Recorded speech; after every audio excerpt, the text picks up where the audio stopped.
Yo, what's good, everybody? We are back live again for quite a while. It's been. How's everybody doing?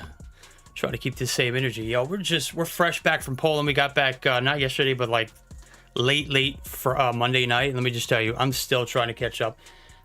I am absolutely cooked, but we had such a great time in Poland. I can't wait to share everything about it. It was a blast. If you can hear it in my voice, I can just go ahead and tell you it was very cold, and I got sick instantly from being there because I'm from the dirty South. And let me just tell you, it don't get that cold. So the wind there kind of chopped me up, and I was obliterated for the whole time.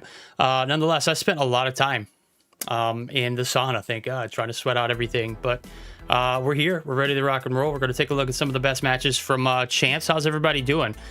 Just kind of like brushing back through. I did see Mike the Goat come through. Also, Ezio was the #1 here.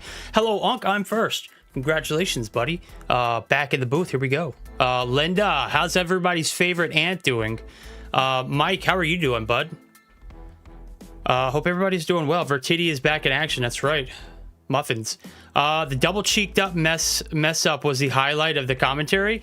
I tried to shoot my shot. I'm gonna go ahead and tell you, AJ is such a professional though, and it's so hard to work with someone who is just so dead set on getting everything right, and I'm just sitting over here trying to make something out of nothing. You know what I'm saying? Verdict. Long time no see. Kavya, how are you doing? Yo, Neon, how are we doing? Okay, so this is like the synopsis of this stream that we got going on. Should I make a post on Twitter though? That's a good question. I think we should start with that. Should I make a Twitter post about the stream? Are we sharing it? I'm gonna be honest with you. The thumbnail's kind of chalk, dude. It's kind of off-centered. I just put something together. I had Shotzi do it for me. Yo, that's Linda, what the fuck is that? That's one hell of a thumbnail, chat. Let me just hold on. Let me open this. This is what my girl wanted to this is what my girl wanted me to use as a thumbnail, chat. We'll swap over to it real quick. Y'all just be prepared for that. Linda coming through with the best thumbnail ever, as well as a membership for 3 months. W's in the chat for Linda. Everybody's favorite aunt. All right, guys, you ready? Check this shit out. What the fuck is this? What is this? This is the thumbnail, chat? What the actual fuck is that? My God. We're gonna... And I'm deaf, or he's muted. Or am I muted? I'm not muted, am I? Oh, boy. I miss all of you, too. Yo, do you see this shit? For real, like, this is... Let me just move my cam. You see this shit? Wait, I don't want to move that. What the hell? Look at this fucking thumbnail. Not muted? Good. Okay, I'm not muted. I saw my mic. Yo, what the fuck is that? Look at Zach. Oh, shit, brother. Oh, my God. Take a look at this. Look, I'm double chained up too, buddy. That's right. I was fucking smoking out there, man. I wish they had sent photographers into groups or into Stream C, because let me just tell you, chat, I was looking pretty sexy with my stream outfit on. All right.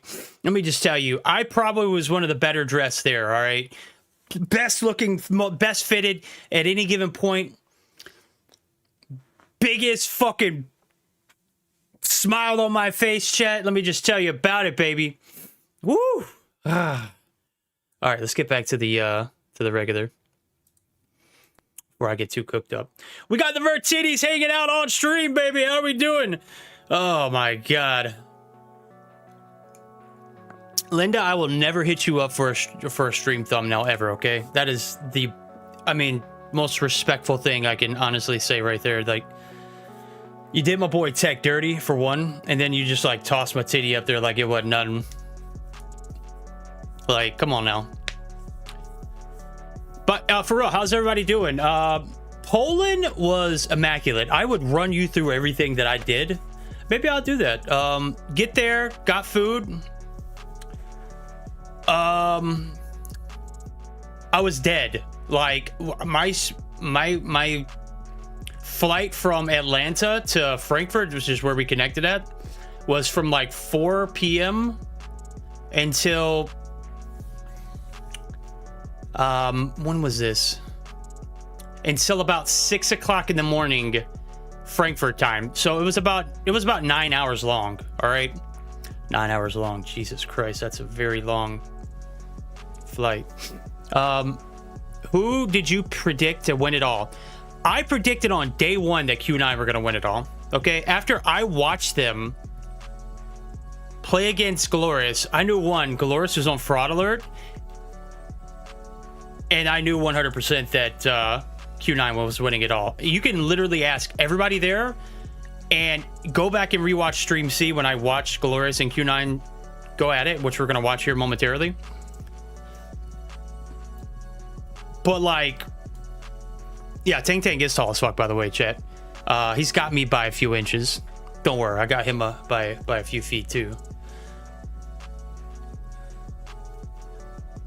Verdict predictions always top tier. Always try to deliver it pretty solidly. But I get there I get there at the airport at 6 o'clock in the morning, right? And I'm expecting to get into the terminal and just knocking the fuck out because I'm so tired. I get no sleep on the airplane, maybe 30 minutes in tops.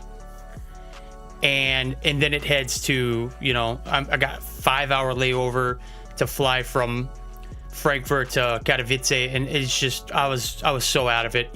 But as soon as I get there, I see Elevate, I see I don't even know who else was there. Street was there. I'm just like bombarded with all this Call of Duty mobile talent, and all of a sudden Raph comes out of nowhere, so OUG's in the mix. And then I start walking the airport because I'm trying to find a bathroom. And then I see Ken literally just miles away from everybody else, right? Miles away from everybody else, tucked in a fucking corner. Like, I walk all the way to the end of the terminal. I don't even see him because he's tucked in a corner to my right. And then when I turn around and I'm walking back, I'm like, this is gonna be real racist if I go to this guy and say, hey Ken, how are you doing, buddy? And it not be Ken. So I had to make sure it was Ken first because I didn't want to approach just some random Chinese guy that's sitting in the terminal by himself, and I'm just staring at him for 5 minutes straight. Like, I'm literally 15 feet away from him, and he's just in his phone, not even moving, bro. Just sitting there looking at his phone for a good 5-10 minutes, not even, you know, making eye contact with me. And I'm just staring intensely at him, giving him the look of death, okay? I'm looking straight eye to eye with him as much as I can, and he's not picking up. And I'm like, fuck. I'm gonna feel real racist if this ain't Ken right now, okay? If this ain't Hitman, I might get escorted out of the airport, right? White guy approaches Chinese man who's not who he says he was. Real fucking racist. Get him the fuck out of here. We're not putting you on a plane to Poland, even though that's probably where you should be at if you're, you know, of my skin color. Which I will say, the people of Poland are pale as fuck, chat. All right, they are pale. They are all in great shape, but they are pale. Okay, and then here I come, double cheeked up, tanned up on a Tuesday afternoon, a Tuesday morning.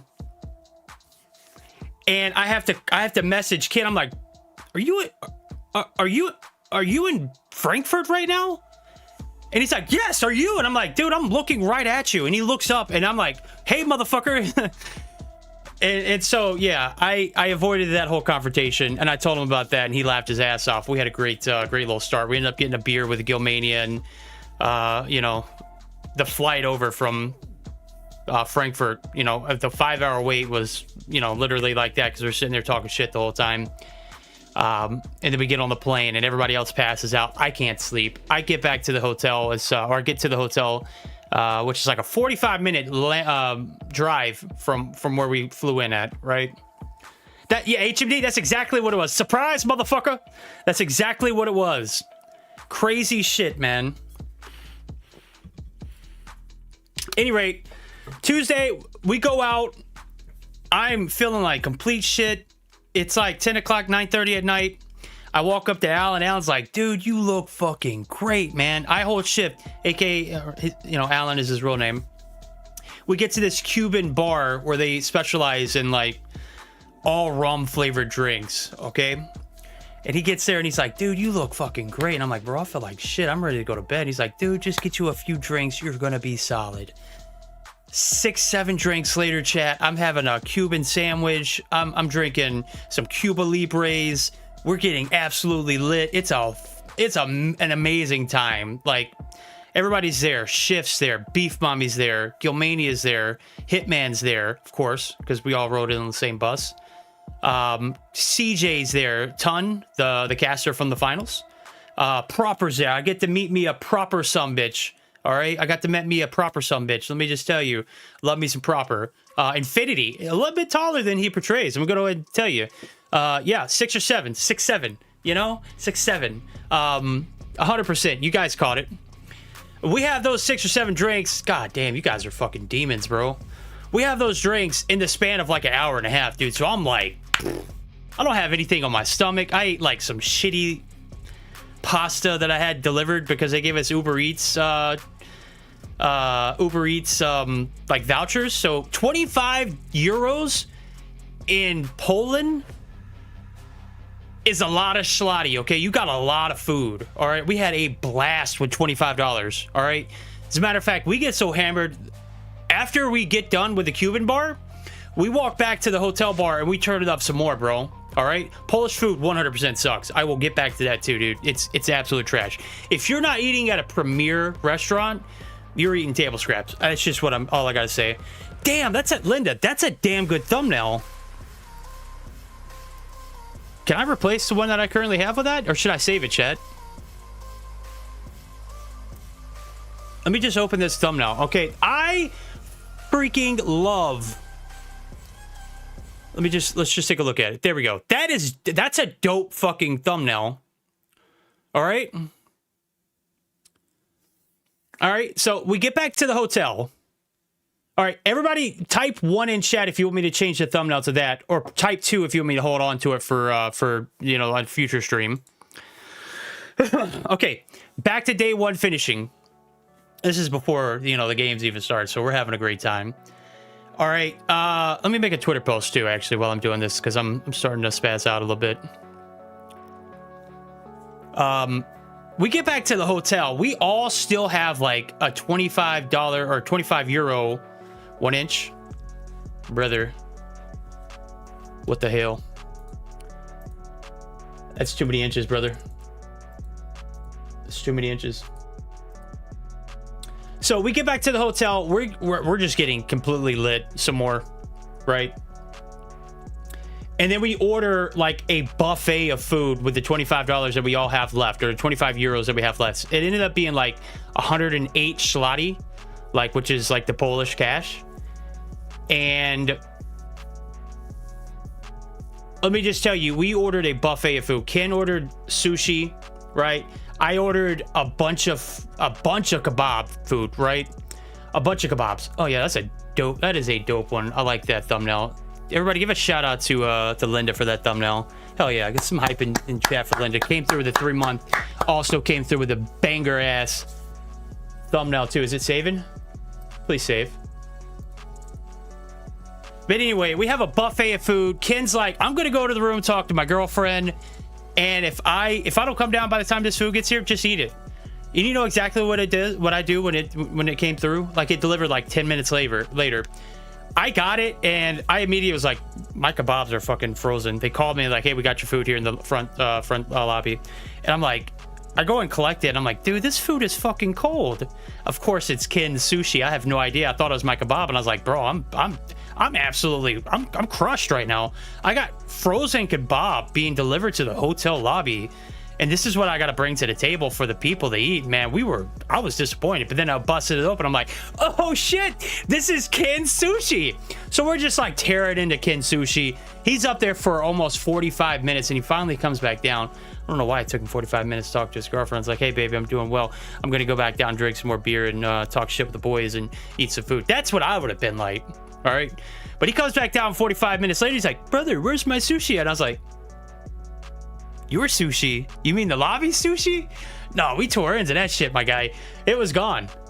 Long story short, it was a phenomenal night. Day 1 being in Poland, absolutely crazy. We had a blast. I got to meet all the CDL talent that was coming in to take over our jobs and make it look good. And let me tell you, boy, they know how to do it. They got the fucking voices. It's crazy. Yeah, 45 minutes is kind of wild, Linda. I agree with you. But I wake up Wednesday morning and my throat is just absolutely crushed. Like, that's when I start feeling sick. I'm still pretty sick. I sound pretty sick. I don't feel great as of right now, but I'm getting better. And then on top of that, we did so much walking while I was there. Like, my feet have, because I brought new boots that I wanted to break in. Let me just tell you, they fucked my ankles up. I've got scars on the back of my ankle from them rubbing on both ankles. And then my right big toe is infected because I have an ingrown toenail from pushing it up against the walls of my shoe because I didn't properly cut my toenails before I left. And so now I've got a big fucking fat toe, which is going to be crazy. I'm taking an antibiotic for it right now, and I'm also trying to soak it and get it out. But yeah, there wasn't any Polish team in Poland, right? No, there wasn't any Polish teams in Poland. Unfortunately, the only teams that we had were from France, and if I'm not mistaken, there were some players from Germany. I would have to go back and look at the... Let me just see. Exit out, exit out. I don't know where all of the players... Caesar's from Spain, if I'm not mistaken. Spy is from the Czech Republic. Right?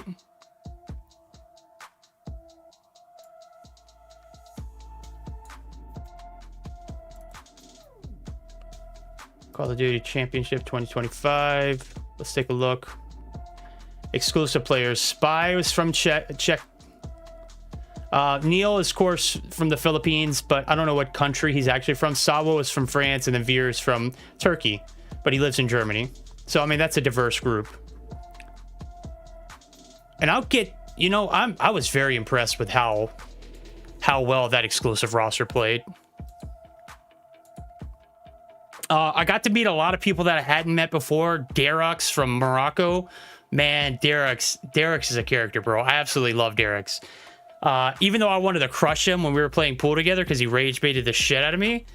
Let me just tell you, Verdict, what'd you think of Sawo? I told him on Twitter I was going to bear hug him when I saw him. And the first thing I did when I saw him was bear hug him. He is that's a unit, man. That's a big son of a bitch, Ari. Let me just say that. That is a big guy. Not quite as big as, damn. Who was the guy that played with, I'm gonna lose it because it's gonna kill me. I'm just gonna look back. I'm gonna cheat. There was a guy from EU. It's gonna fucking kill me, bro. I'm not gonna know this name, and I'm just gonna look at it and be like, damn, what the hell's wrong with me? I don't think he played in 2023. He played in 2022.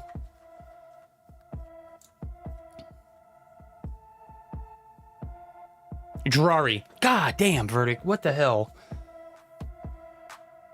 All right, let me make this post out real quick.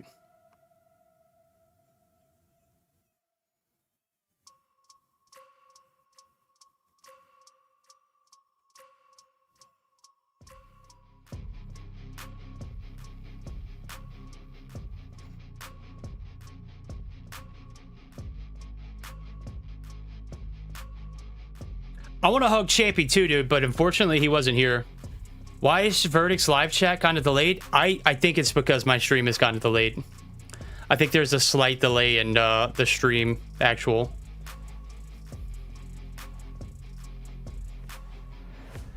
Hirsch, calm down, buddy. Herschel's outside. He's wanting to get in.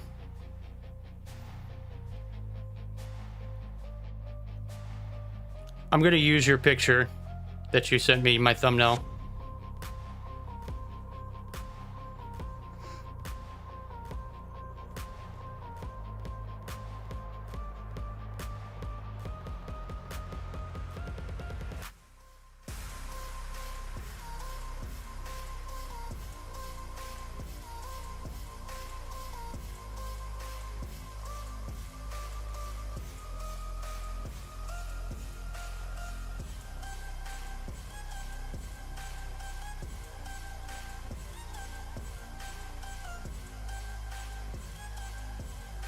Like the stream, y'all doofuses. Yeah, like the freaking stream, guys. Come on.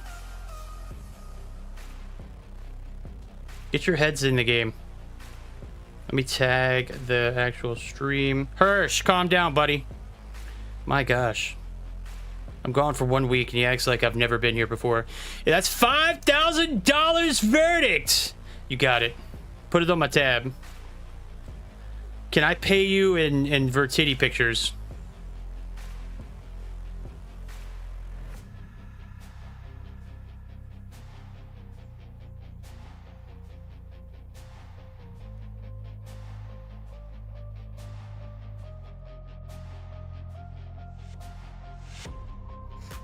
All right, there we go. Stream's out. Let's go. Hey, everybody, while we're here, go ahead and go like the stream or the post I just made. Por favor. It would definitely help out. And then we're going to go over the matches that we have for the day. It's not going to be a very long stream. Obviously, we're only going to have 4 matches to run through just from day 1. I just went through and made sure I picked the 4 that I believe everybody would want to watch. And then if there's something that we, you know, just want to add on top of that, we just go from there.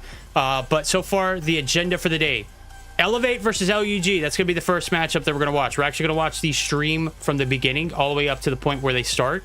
And then we'll just, like, fast forward and everything. But, and then we're going to go to Wolves and New Gen Ninjas. Followed by Q9 and Galorys, which is the stream that I casted.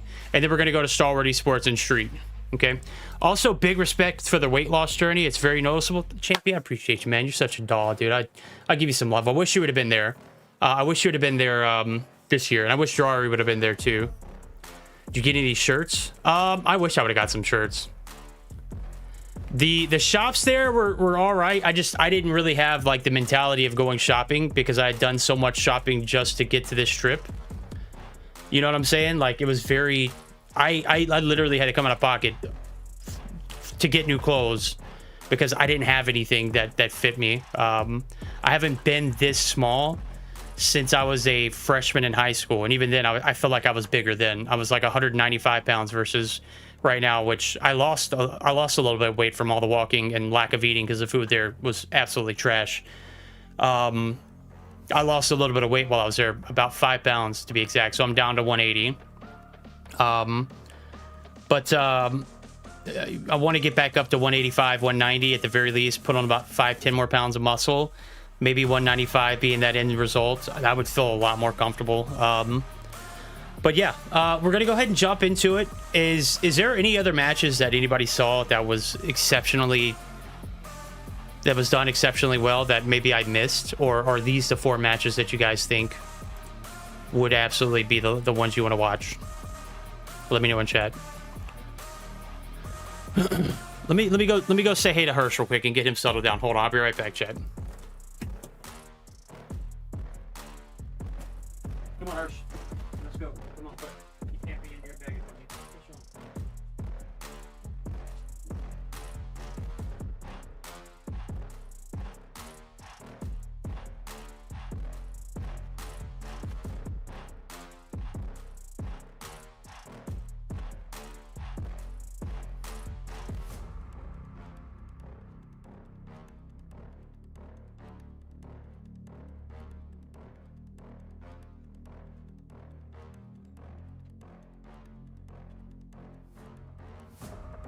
All right, I'm done blabbing.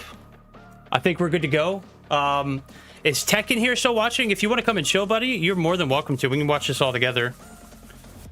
And he's still begging. Dude, there's no room for you in here, buddy. I'm sorry, Hirsch. There's no way I'm gonna get you inside. The Filipino team. I was pissed AF. Great stream. Sneaky Dalton, thank you. Hirsch, go lay down. Go. Jesus Christ, man. Maybe Wolves versus NN. Yeah, I got that on the agenda. Let me run through the matchups that I got so far. Elevate versus OUG. Wolves versus NGN. New Gen Ninjas. Q9 versus Galorys. And then Stalwart versus Street. Perfect. All right, let's go. Let's jump into the action.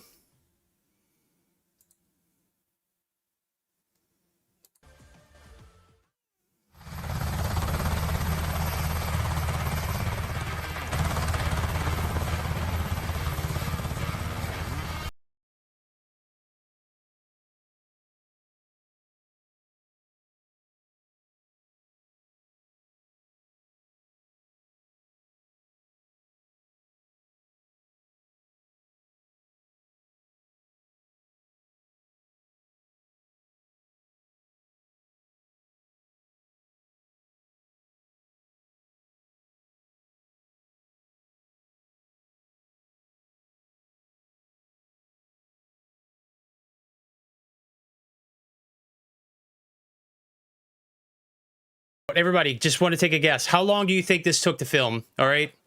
How long do you think this whole segment took to film? You see, it's about, I don't know, maybe a minute long. Maybe a minute and 15 minutes long. A minute and 15 seconds, I'm sorry. Minute and 15 minutes, good God. Did Infinity bring beans? Yes, he did. He gave me the beans. He posted it on Twitter. I go through customs, or I go through security check in Katowice, and my bag goes through, and I keep it on my carry-on like a moron, right? I had a can of beans on one side, and then I had a freaking Red Bull on the other side. My bag makes it through clearance, and then the security guy just eyeballs the fuck out of me, and he reaches in my bag on the side, grabs out the beans, looks at me, and goes, "No beans," and throws it in the trash can. So fucking dramatic, bro. And I was like, my bad, bro, my bad. But yeah, he brought me beans. They got confiscated and trashed. But I got to keep the Red Bull, so W security. Hour and a half, 2 hours. It took roughly a little over an hour to film this.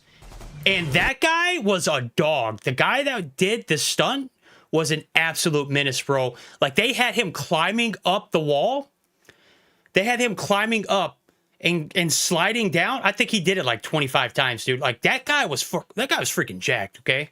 That guy was freaking, he was an absolute unit, all right? The fact that he lasted that long going up and down and then also jumping up on the pool table, like, bro, what a freaking menace. Yes, security saved me for real. Don't tell, I told Proper, I was like, oh, not Proper, but Infinity, I was like, brother, Brody, my beans got confiscated, man. I was at 3 o'clock, I was like 4 o'clock in the morning. You know what I'm saying? Like, I wasn't thinking properly. If I was in any kind of headspace, I would have put that in my, you know, in one of my check bags.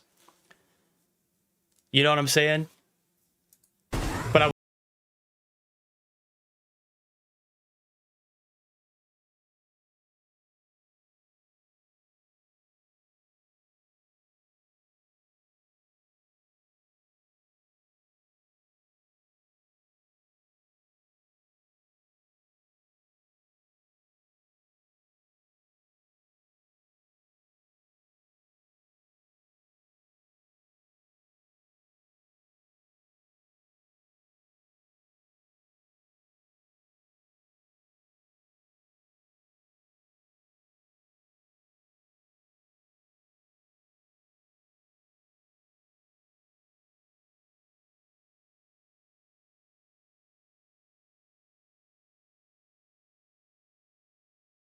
Yo, S-Thug. Yo, that guy's wild, too. After they got eliminated, we went out. Man, that guy does not sleep. My favorite new addition to the Call of Duty mobile scene right here. This guy. I freaking love Ian Chambers. He is an absolute unit, bro. All right. This is it. Hold on 1 second. Let's do this. Welcome to the Call of Duty Mobile I stand World Ian Chambers, man. 2025. This is the final tournament of the season where teams from every corner of the globe are here under one roof with one mission to prove that they are, of course, the best team on the planet. 16 of them made it here through several different ways. Are you back? What'd you miss? You just basically missed the breakdown of explosive tournament of the intro. Favorites and absolute outsiders will step onto this stage. Exclusive would have made it pretty much 3 streams today everywhere else outside of the group that they were in. They would have made it in Group C. They would have made it in Group D. They would have made it in, I don't know about Group B. New Gen Ninjas would have given them a run for their money. So C and D, they would have made it.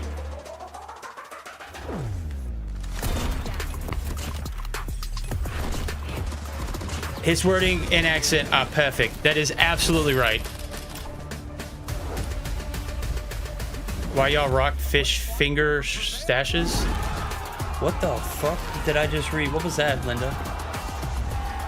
Can I just grow my mustache securely and not be criticized for it? Exclusive over Galorys, 100%. Who knew Ian had such a specialized set of skills? But as he said, hello and welcome to the Call of Duty Mobile World Championships 2025. We have 16 of the best teams in the world ready to compete on our global stage all weekend long, and it's going to be a very exciting weekend of COD Mobile action. I can't wait to dive into all of it. My name is Glitter Explosion, and I will be your host. And we're kicking things off today with the boys on the desk. We've got Ton and Infinity. There goes Bean Boy, Beans. Yo, not gonna lie to you, bro. They actually serve beans at the hotel, and I was so appalled and disgusted. They serve beans for breakfast there. That threw me the fuck off. Like I thought I was gonna pass out in the buffet at the hotel for breakfast. Like it seriously killed my vibe, bro. But yeah. The year, it's World Champs Town. How you feeling? I'm happy to be in sunny kind of. It's really nice. It's not that sunny. It was great. It feels like a couple of years ago now as well. Had all those different stages we went through. We are back. It might have been sunny that day, but every day else it was like gray as hell. And we're really excited to see. There's a reason why the people in Poland are so pale. And Brody, you have been talking nonstop for 3 days since we've gotten here about how excited you are for these matchups. So talk to me a little bit about it. It's been so exciting, honestly. I think this year's Champs has the kind of potential to be one of the most unique ever. I've spoken to so many different teams, how confident they are about their chances this event. And I think there are so many teams in this event that, coming in as underdogs could really upset things here. Everybody is confident. I think anybody can take the crown. Glitter is, and lots of storylines is a celebrity, but Ian, the guy that was at the front that did the stage intro, he's an actual celebrity. Like, he came from television. Like, he's an actual celebrity, and he has the personality of, I mean, that guy is everything. Like, I was very critical about the people that they invited in that hadn't done anything, and he was one of them. But as soon as I met him, I was like, damn, dude, I know why he got the job, bro. That he is an absolute delight to be around. Great to work with, just an overall chipper guy. This is the fan favorite format coming back from 2022 World Championships. We start things off with the group stage. 4 groups of 4 go head-to-head in GSL style groups. So all that means, effectively, you got to win 2 before you lose 2 in a little mini bracket. After that, then we go through the final 8 teams into a double elimination championship bracket. You do have a second shot no more for the coffee. first time. Best of 5 matches leading up to a best of 7 grand final. We will determine the winner of this year's Champs. Lots of series that you guys are going to be able to be keeping your eyes on here. Yo, Infinity's got the stage voice down 100%. I think that's one of the things that I got to work with. I don't know, they wouldn't give us breakfast at the hotel. Everyone else I guess because we're at a different hotel. All you had to do was just tell them what, tell them a different room. Just tell them a room that you were in. Pretend, make up a room. I could have gave you a room. That's all you had to do, brother. That final price, $350,000. Big number. I've never seen a number like that in my life. I think Ian Chambers might have. 2026 will 100% have a chance. If I'm not overstepping my boundary, I believe that we're going to have at least 2 more years. At the very least 2 more years of Call of Duty Mobile before we start questioning again. So if you're wondering if Call of Duty Mobile is going anywhere, I would say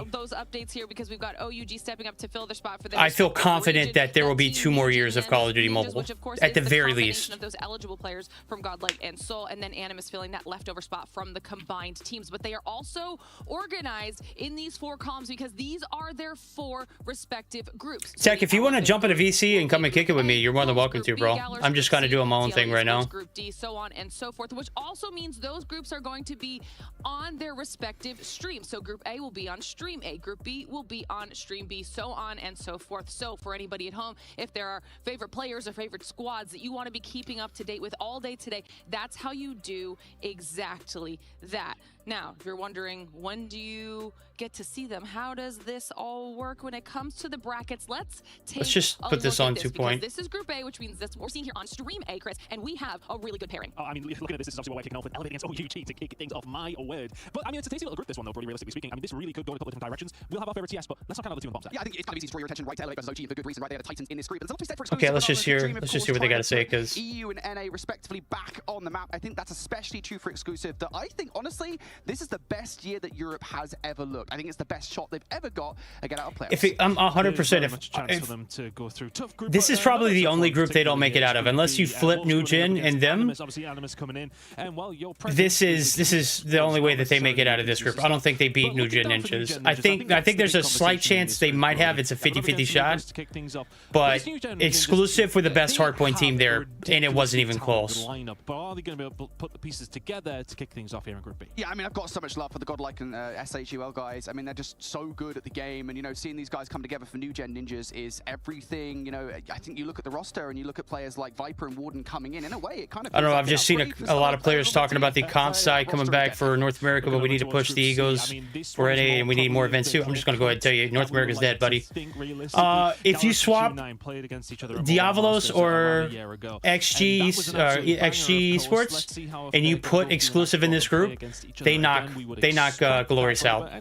All right, I don't know how many maps it would to take for them to get it done, but I think they beat Galorys, and that's the biggest upset of the tournament on day one. But that's not the case. It looks better with practice via CDM. So if anybody's going to give Galorys and Q9 a tough time, it's going to be that. Well, let's see how things are going to go down for those 4 teams. But if you throw them in there for Bear Clan, they make it in this group. A couple of real standouts here, though, Brody, for a group that is a little more open than some of the others. It does feel like the most interesting group, doesn't it? Of course, still obviously the big boys in this group for sure. But you've got Bear Clan, Africa's. Yeah, I'm going to tell you the food selection there. If you're not eating premium, you were eating like table scraps. It was ass. I did not have a great experience with the food. There was maybe like 1 or 2 places that was decent that weren't like, you know, higher than normal. And then we had one great dinner over at the 27th floor, which is like a Marriott hotel restaurant, and we ran up a check that was like $650 between 4 of us. Like $650 US. It was expensive as hell, but we had a lot of food. We all got desserts. We all got appetizers. We all got filet mignon. We all got what we would say is a tour of Scotch, where we tasted all the Scotches. You know, the Highland Scotches, the seawater, the saltwater Scotches. You know, just however it's stored or whatever in the barrels, and you could distinguish between the taste between all of them. $600 is it was like $650 to be exact. It was an amplified dinner though, so it was an amplified dinner, so we didn't pay for it. Lovely Graffiti Wall 3.0 because it's way bigger to what we're used to. But of course, we have the classic wall of all of the teams. Hades, not yet. 16 teams participating, but the heartbreaking thing is that half of these teams. And to my understanding, speaking of the teams that will make it, though, we have this second wall. I know that there's going to be a chance for 2026. I just don't know what else is going to be included in that. And the 8 teams that are going to make it in day number 2, you're going to see their names tagged up over here. And speaking of, everyone loved the OnePlus phone. Here, the artist that's unless you were on the main stage where they didn't have a fan on stage, which was not a good idea. How are you feeling? Considering all the lights were so hot, like they literally had LED lights right in front of the players, and it's hitting you, and you have no way of cooling that device down. It's been looking good so far. You're sweating, your phone's overheating, working on is OUG. And you don't have anything to suppress that. So everyone who played loved playing on the main stage, obviously, but they did not like the fact that there was not a fan there to cool you off. What will they do with this extra life? But the competition that they're going up against, that's going to be Elevate. Last year's championship. Will it be a back-to-back for them? Well, it's going to be a tough journey ahead, and honestly, for me, that all right, guys, if you're here and you're enjoying the stream, I'm going to go ahead and send you guys 5 on my end. memberships to enjoy. I hope you enjoy it, ladies and gentlemen. If you're here, if you're not, you get it. Good God, good lucky for you. I've got 5 more that I'll give away at some point. It's time to kick off competition here on I've got 10 gifteds that I can give away, so let's welcome them onto the stage. I hope you all enjoy it. OUG. Such a good-looking guy too, man. Ian Chambers is an absolute beautiful man. One of the wild card stories of this tournament for sure. They missed out. W jerseys. And then they got the call, and now they are here in full force. Ready for it. You can go and take your seats now, guys. Thank you very much. They had to cover up Cartel's logo. What a couple of weeks to prepare for this. Couldn't get a just plain black shirt. Cartel's, come on, brother. To shock the world. To be fair though, for some guys who traveled in with just one bag, I was pretty impressed. Like I literally had 3 full bags, a book bag, a big standard carry-on, and then I had a huge check bag. It was massive, bro. Massive. Stopping the pose. They're just getting right to business. Fast, fearless, full send every single time. The question is, can they reclaim that form and reclaim the trophies? No messing around. I love that. Straight to business. And that's exactly where we are right now, on the cusp of getting into our very first matchup. And I'm sure that you can't wait to get started. So let's cross over now. All right, I'm just going to go ahead and fast forward. Let's take a look at their road to champs this year because it was a really interesting one. There are no more questions. There are no more doubts. Elevate are the greatest Call of Duty mobile team in the world. I really don't. They were really fucking good this year too. I'm a defending world champion. Like we said, we just enjoy the game, enjoy the moment. Of course, the win matters. The world champion. These guys have such great energy too, man. I hate that they had to. They had to fall to Q9, but man, they just Q9 just looked, I mean, unbeatable this year. Obviously, it was a closer chance matchup than last year, which was a 4-0 sweep. We wanted it more than them. Then we defeated them with a score of 4-1. But it was truly impressive how great Q9 looked with Cloud as a sub in. Crazy Elevate still playing on 3 and 4. I know, right? Imagine Elevate went the second time. Bro, did you see the stream B caster who pronounced everything uniquely? What I'll say is Gil doesn't follow the scene as much as everybody else. And also Enigma, this is his first time casting COD Mobile. I'm truly impressed with how well they did. We're saying Kindy from Indy, from Elevate will retire or become the 6th man. They should pick up 7. Yo, 7's a dog, bro. Elevate tick, and I think last year we had a conversation, right? Who is the MVP of 2024 champs? And you kind of had a little group chat, right? And it was just like a string of PJ, and that's for good reason because PJ is that good. Tectonic in the past has always been a player that's been very slay heavy, right? We look at kind of past. Fan favorite of the equalizers. It's really fun. I wish to see COD Mobile esports from January onwards instead of watching until March. Waiting till March. Toughness is honestly really good too. Hades, I would love to agree with you in that sense. Just because I would like to see there being more competitive events. But honestly, I think that at least a 4-month, you know, three month stint is what we need as far as it goes for competitive, if I'm being completely honest. Like 3 months is plenty of time to figure out, you know, what kind of rosters you're looking at. We're not getting a new game, so you don't have to worry about, you know, adjusting and adapting to a completely new game like mainline COD, right? Yeah, I mean, yo, Marcy, what's good, brother? Tech is a total doofus. I might get like 2 kills, but I definitely wouldn't be dropping a nuke in any lobby. But I feel like 3 months is plenty of time to figure things out. So maybe February. I don't know about January. Have you ever dropped a nuke in your life? We don't need to talk about it. I think I've done it once. While we're on the desk. Yeah, but that's the point. All right, so there we go. Yeah. We're gonna have to fast forward because I'm not watching all this stall fill time. I love these guys, but I don't think Verdict forgot the mod spot. Yeah, who's that handsome man? Is that my pool duo?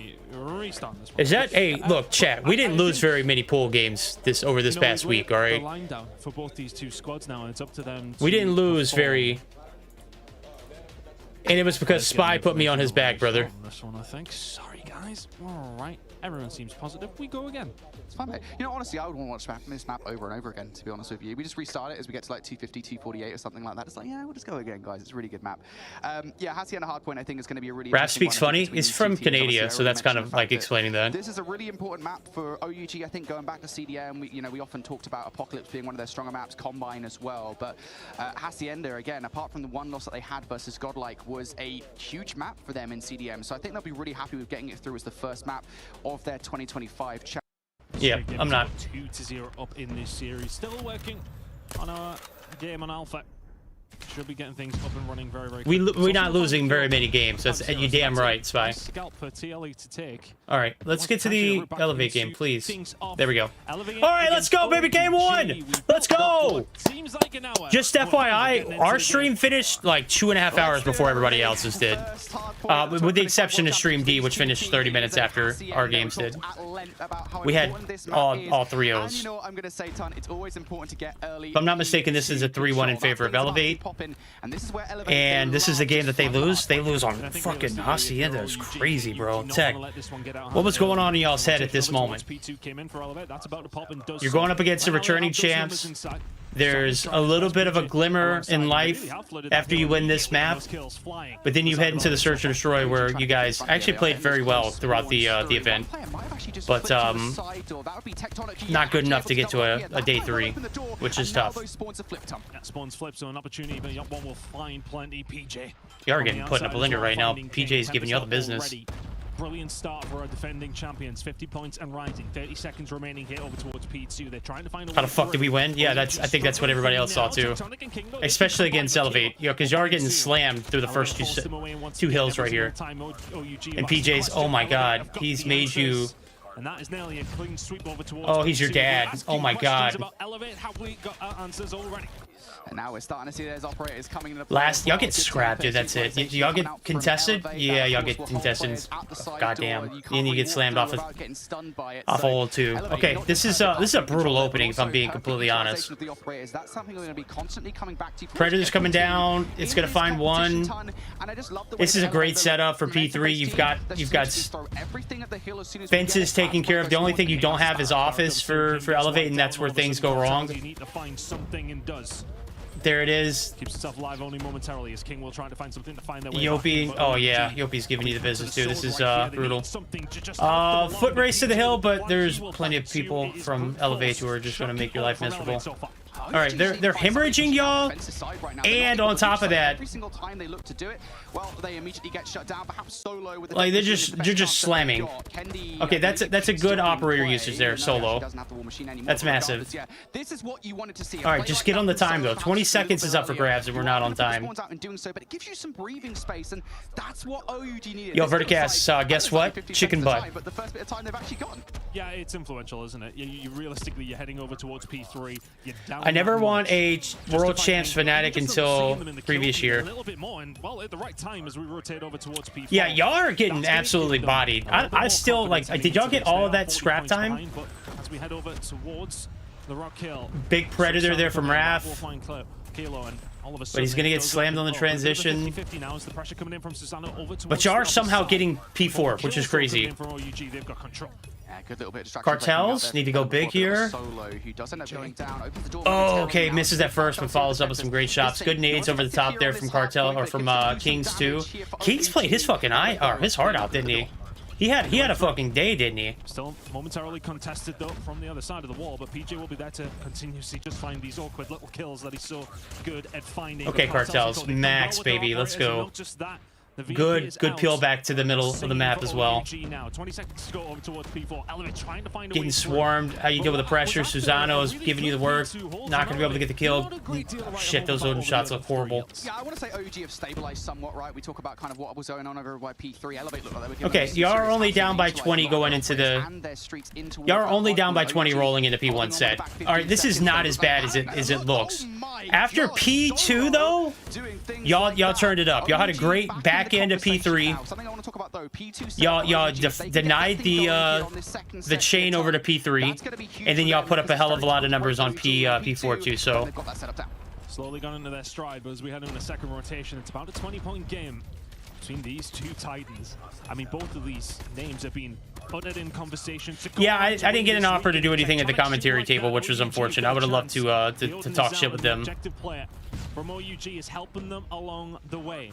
As a matter of fact, if I get offered to do the same thing next year, I'm going to try to fight for more days. Like, just one day was not enough for me. I need more than one day. I should have. I was just so happy they signed the contract. You know, I didn't really want to like break it down and say, hey, you know, maybe I should be working more days. I was just happy to be there. I felt like OUG like to have a player inside the lobby to make sure that those I felt like Bear Clan. Excited to meet new people. Lovely group of guys, by the way. Okay, Raph. Okay, Raph. Oh, buddy. Good tag team kills there from Tag 2. Oh, Solo. Okay. This is a solid hold. They've got. You get Secret taken care of. You pretty much kept this at a one-dimensional push. Beautiful And then now you're holding off this angle. Tectonics rocking the War Machine too, buddy. Let's go. That's 3 in the feet for him. They are getting full wiped after full wipe after full wipe. Honestly, Rodeo was getting a little bit worried after the first piece. Know your worth, King. You're absolutely right. I got my money's worth for the days that I worked, but I felt like I should have asked for at least another day. OUG picking up all of this time. 20 seconds going over towards the side of Elevate. If they can find a breakthrough here, 15 seconds remaining on the hill, but still Tectonic continues to survive. You're giving them the quick 1-2, can't find it. Good time. Looks like you got boxed out, buddy. With a healthy lead. All right, last 5 seconds, y'all have a lead. 28 seconds to be exact. Right now, they've only got 1 operator on the board, but 27 rolling over to P3. Okay, y'all flip this one on its head. Great garage control. Phenomenal operator usage. Now we're coordinating streaks. This is getting a little bit out of hand. You've got an EMP. What the hell? You have 2 EMPs? Did you lapse your streaks? Well, Bear Clan in the Crossfire? No, it was kind of a sentiment for both. It was our first. It was my first chance in person. It was also their first chance altogether. So I mean, it was kind of like, you know, you get what you expected, right?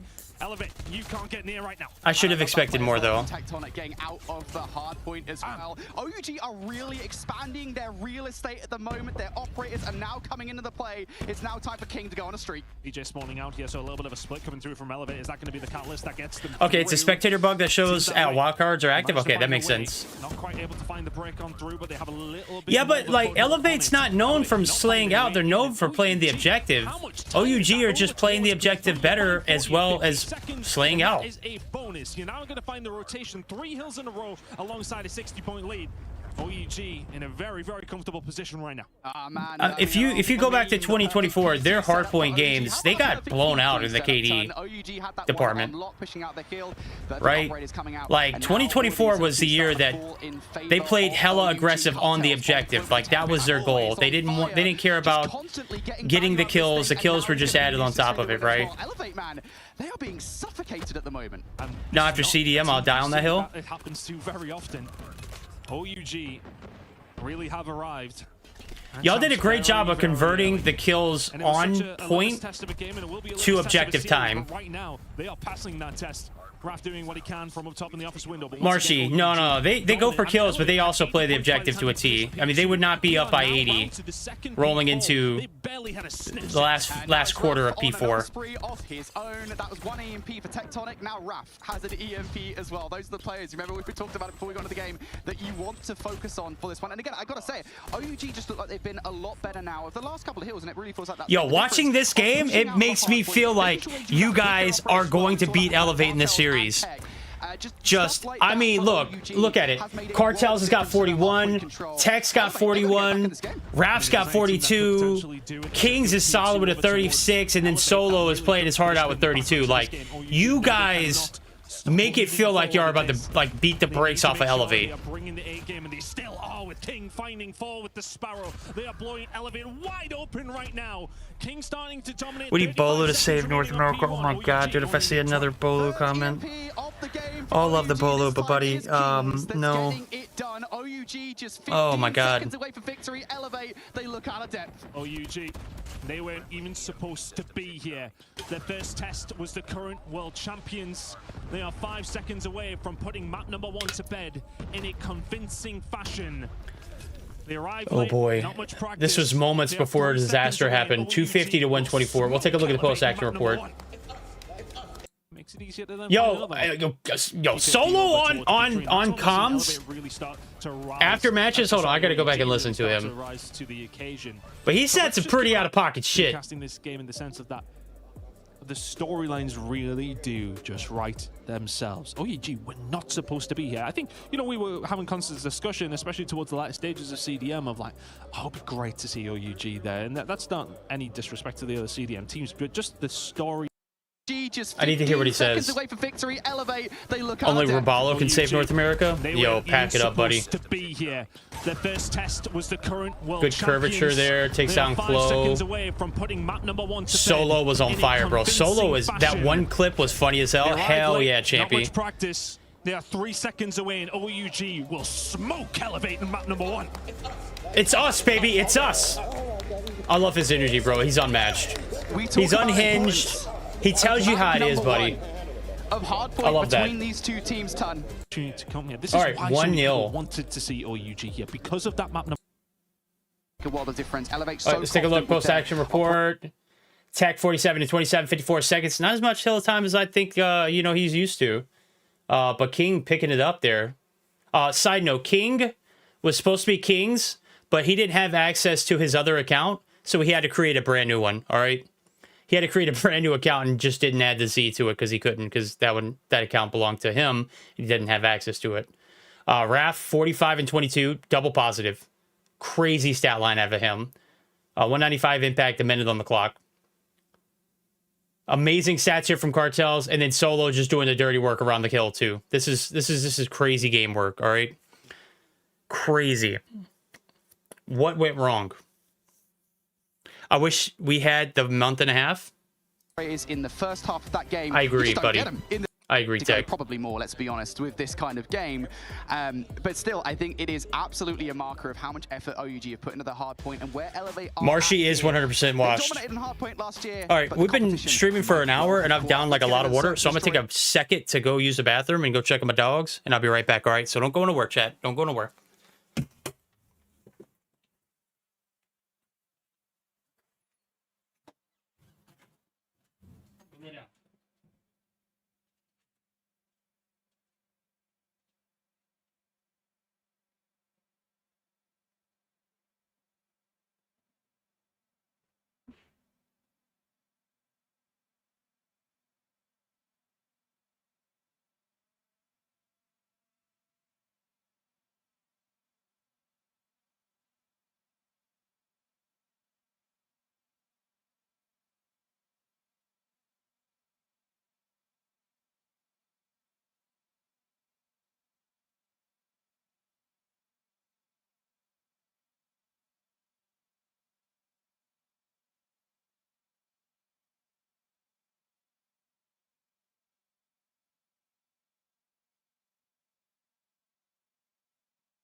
All right, ladies and gentlemen, we're back.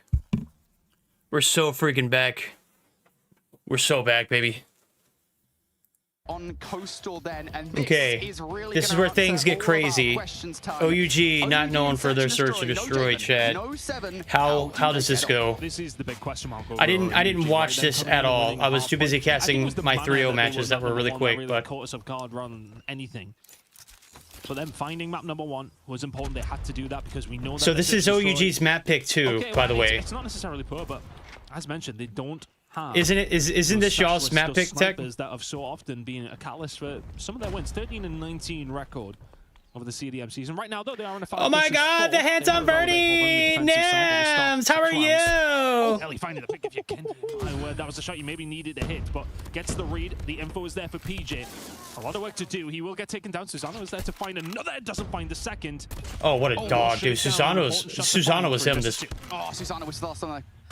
this week. Tech big kill. Yopi with the 1v, or Tech with the 1v2. He's already been tagged, so they know exactly where he is. Yeah. He's actually gonna go Okay. Okay, Tech, I see the vision. Don't run. You're him. You're him, buddy.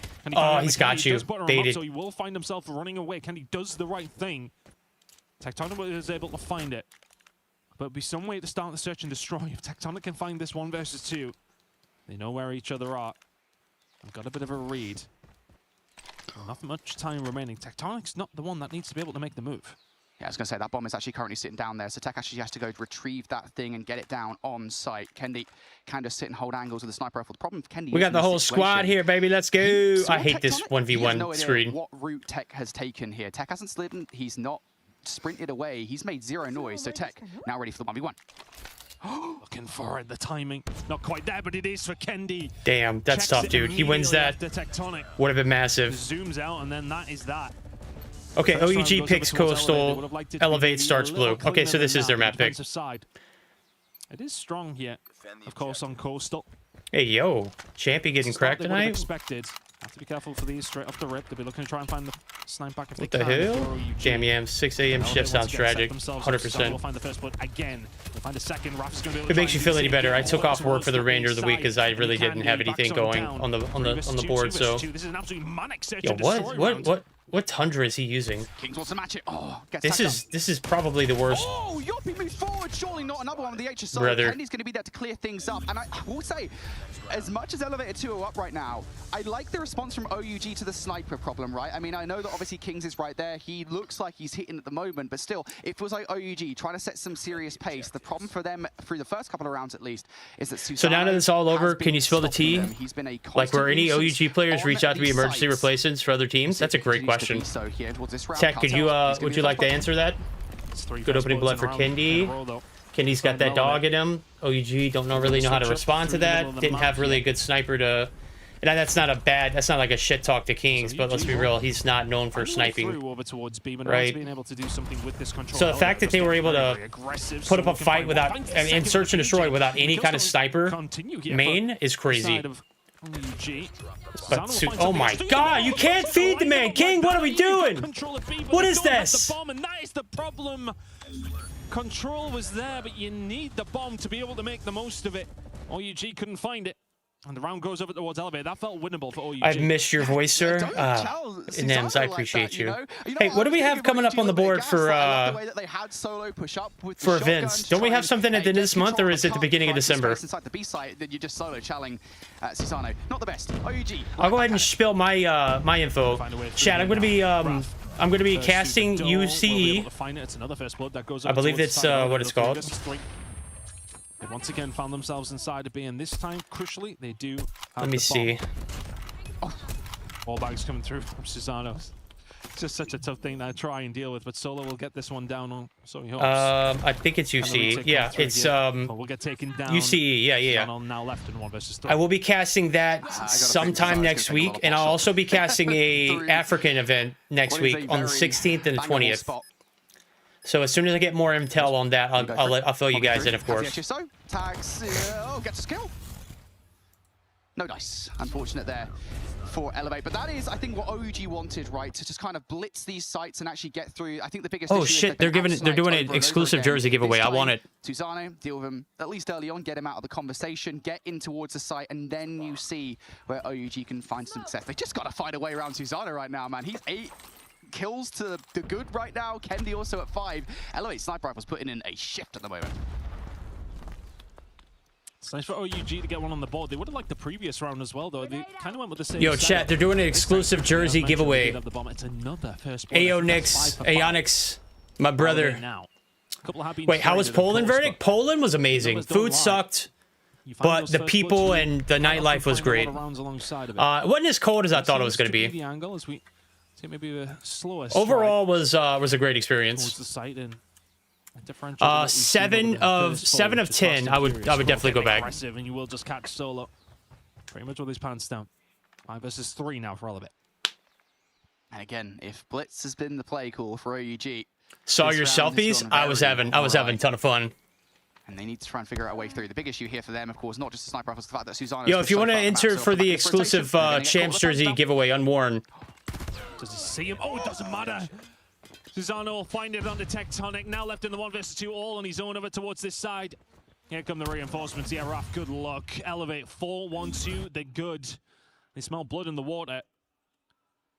And they take that one with both hands. I think the problem there for OUG, they just kind of got themselves stuck, right? And they got picked apart very, very quickly. B didn't work this time. Now you're Did your wife go too? She did not. Over towards the other side of The wife has to get her we'll try it again. visa situation figured out. We got to get that taken care of this year. From Solo, smoke in the middle of the We're also going to plan a trip to Panama at some point. Now dealt with, and this is the exact same kind of play from OUG that we saw. Yeah, Junior EJ, I see what you're saying. They 100% get blasted off site. Snipers just too much to handle. Now, oh shit! It is nightmare fuel for the SMGs. Hey, I'm not gonna lie to you. If Elevate would have one chance, I would have put my whole life on Susano to win the MVP. Just how well he played out throughout the whole tournament. Their attacking side with a 4-2 deficit. Not the end of the world, but Elevate will be sitting pretty right now. Yeah, I will say OUG felt a little bit one note in their search and destroy there. You know, their success came from just blitzing the sites, and whenever they adapted to that, they didn't really have much of a response. Curious to see what Elevate looked like then on the offense. If so much of your firepower in this search and destroy comes from the sniper rifle prowess, well, you've got to be hoping for first bloods by way of said snipers. I don't know if OUG are going to give those sniper kills up for free. No freaking way! No way! So apparently Neo had an extra jersey. Holy shit, bro. Brother. Love the sniper, but damn. Uses that to his advantage. Hey, Tech, check your messages real quick. I'm about to. I believe that. Well, I'll be now what 6 for the side of Elevate to the 1 of OUG. And it does tell the story. They are finding those picks, those sniper players are what's really propelling them. It has been the catalyst for a lot of these rounds for Elevate. And OUG just don't have that level that we've maybe seen from them in the CDM, of course, with their 2 S&D players. That's the difference maker, isn't it?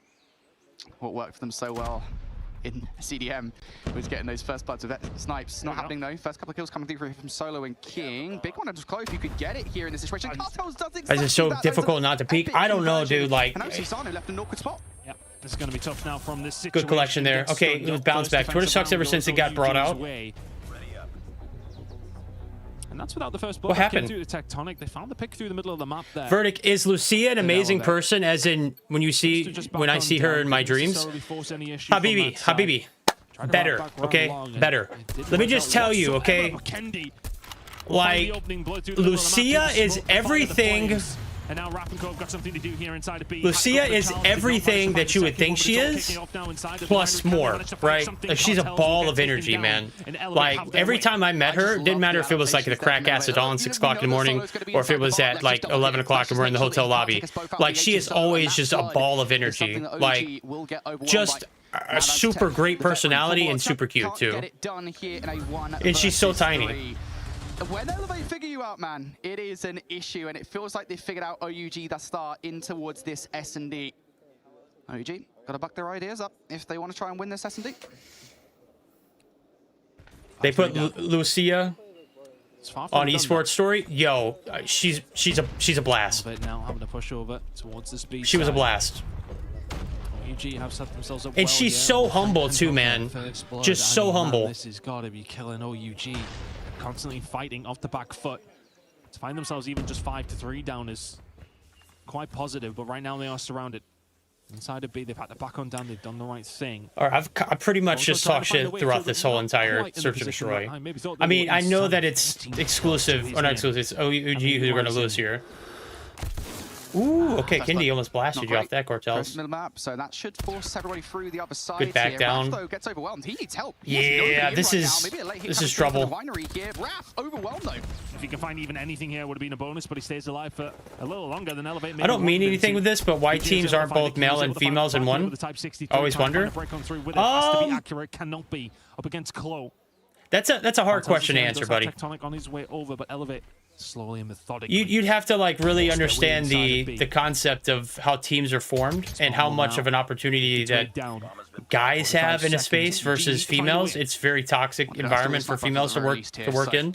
That's not me giving any excuse. It's just basically that's just me basically giving you the reason why. Okay, Tech, I see the vision there.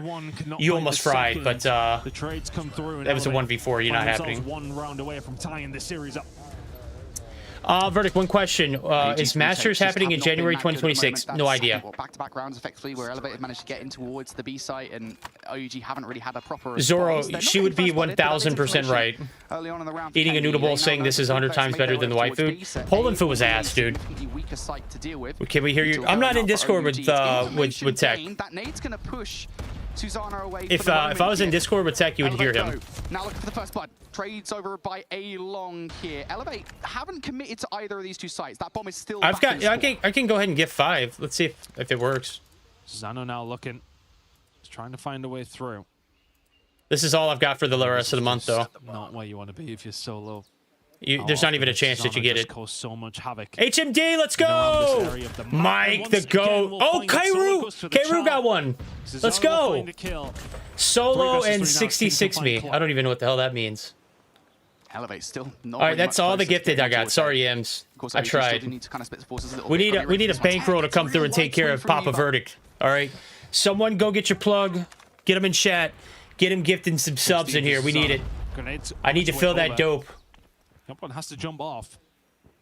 Did you just call him Yop one? To be able to try and do something about this, and they need to.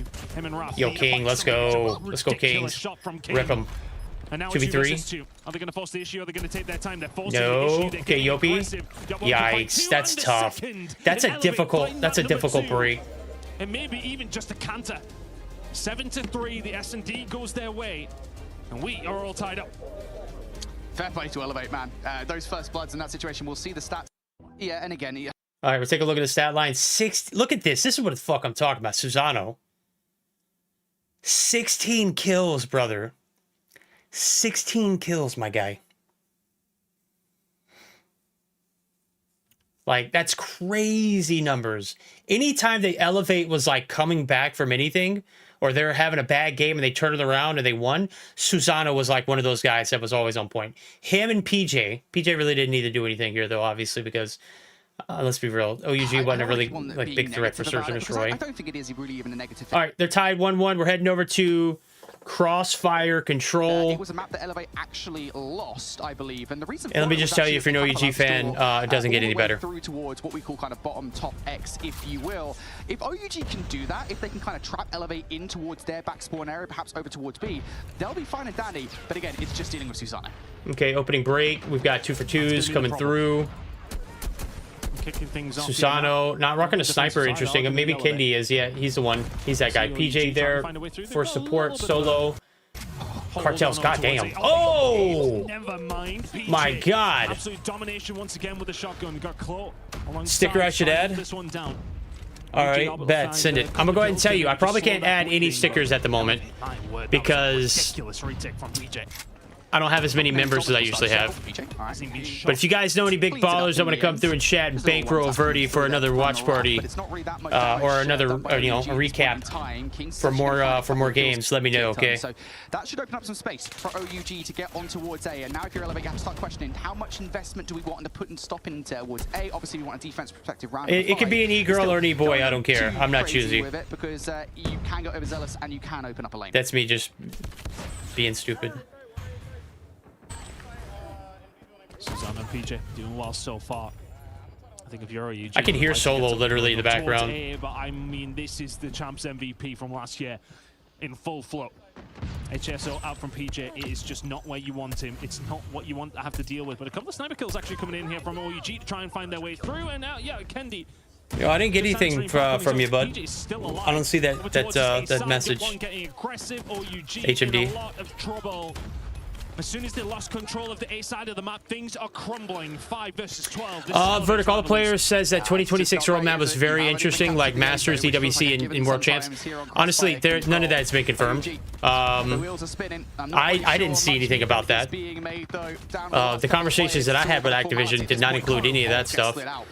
There were talks about trying to get I was going to say if they could get a second, the potential of EWC, that would be nice. It would be but something, but I mean, this is COD Mobile so far on the back burner right now. I don't think it's looking good. Obviously, they've got Warzone and Black Ops 6 and 7. 7's coming up too. I mean, but I don't know. I don't know. I would love EWC. Not that I would get an offer to go and do it. I wish I would. Oh shit, you got some banger ass stickers, bruv. Holy shit. I'll add what I can in, and I'm gonna sub some stickers out, like some team logos. I need to get them out of here. I don't even know which ones I still have available. Oh, this one was great. When you try and kill him, easier said than done. When the fuck do we add this one? Oh, I must have added that one late on. Of course, we got the Vertiti.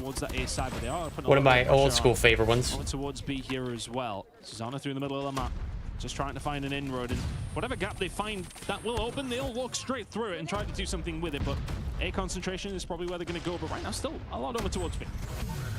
And here comes the operators from Elevate as well. This that snowball effect that we're always talking about, right? Chloe and Kendi investing. I love that interaction. Nox is like, come on, honorary member of exclusive, let's go. And I'm like, bro, put me in, coach. All right, put me in, coach. We'll win some search and destroys.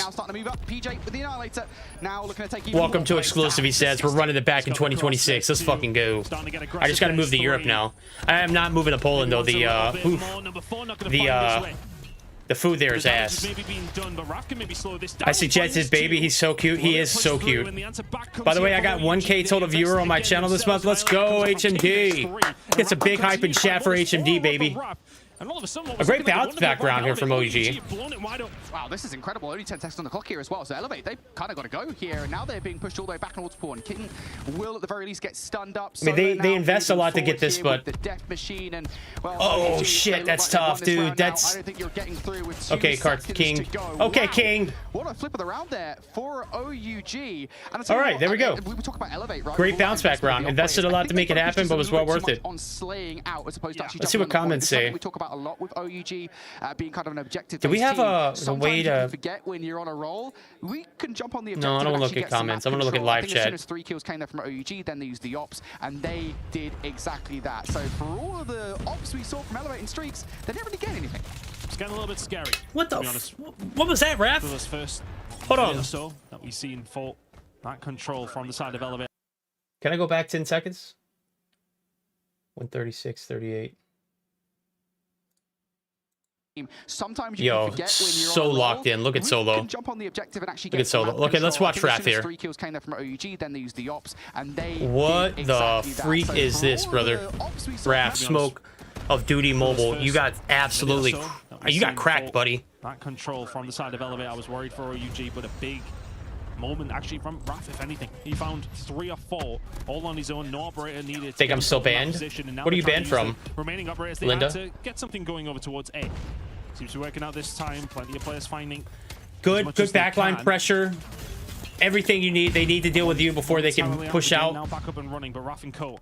Can't afford to have you out running in the spawn. 2 players, though, I don't think that's necessary. You are collecting Tom off B, but Kendi isn't hitting his shots. PJ is there to collect as well as Chloe.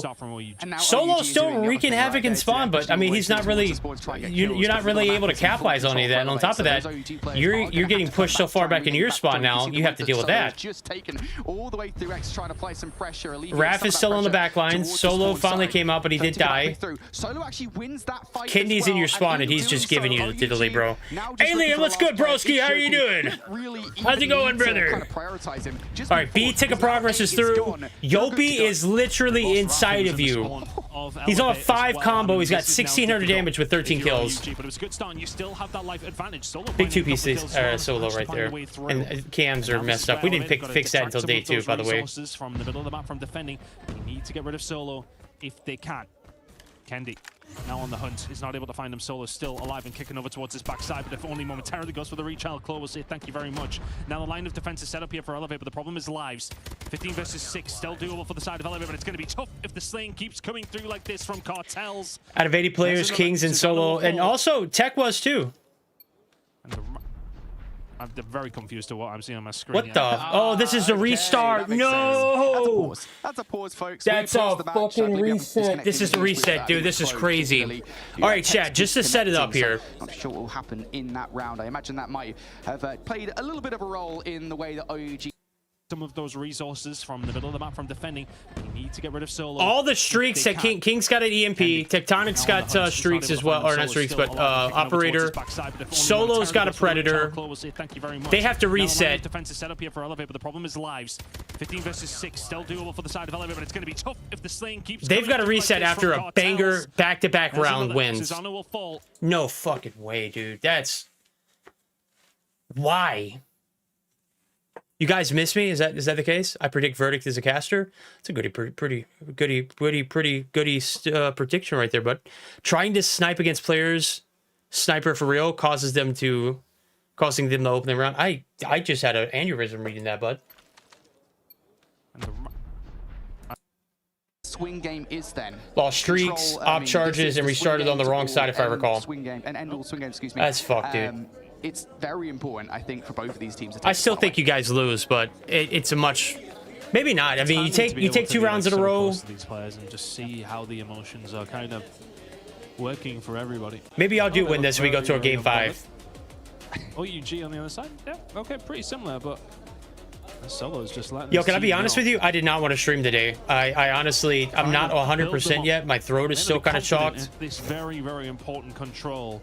Trying to snipe against real snipers caused them the opening rounds. 100% EJ. Okay, that's a better sentence. Yes, okay, the disconnect was coming through, but they were finding routes. We were really seeing what their theory was around it. I believe we are going to be starting from 1 apiece. I'll get that confirmed, but Elevate now. Back over towards the defensive side, so that probably would make sense. OUG, can you find a repeat? Albeit this time you're definitely 5v5. All right, Tech gonna start. Yeah, I don't think Solo was on that list. It was Tectonic. Thoughts about Godlike leaving the sport? Get some progression early on. I don't think you want to hear my thoughts on that. Number 5. OG gonna deal with it, and this time, Ton, they shut down PJ before he can cause carnage. OUG now starting to make some progress. I was having flashbacks. It doesn't come to fruition for PJ. I did not want to, but I also wanted to keep the momentum because I have a lot of energy left over, even though I am sick. I have a lot of energy left over from being in a different country, being able to experience new things, as well as casting my very first champs. Yep, one just trying to back down. He's doing the best that he can. Just staying alive is dangerous. Soloed up. Has found a way through. The second kill will be massive. Cannot find it. Elevate still in control. It's tough. Solo needed a little bit more value there because that would have opened up a path towards B. For now, though, they might have to settle on towards A. Kenzie might not let Yo, HMD, when you think about mods and Verdicts chat, you don't think about anybody because, you know, let's be real. This is the most unmodded chat of all time. We like to pretty much talk shit and just, you know, be our own people. So not too bad here from the side of OUG. Lives ever so slightly in their favor. Raf now going to find one on the PJ as well. Kendi needs to find something here and does not. Alien, I don't think you realize the severity of what happened. There was a lot of mistakes that were made on both fronts, but that's all I'll say about it. Control of X, that would be huge. But now OUG going to have to do this from the front. Raf and Tech will find some kills. OUG, slight life advantage. They're starting to apply some Verdict just do it. as well. The heat is being raised. Elevate. They've got to stop OUG getting through the front door. 6 versus 9. Do I start a Q&A? Is that what you want me to say? This King will find Susanna. Verdict, if you spectate Monday on USCE, just know my best friend player is going to be playing. So I'm not casting on Monday.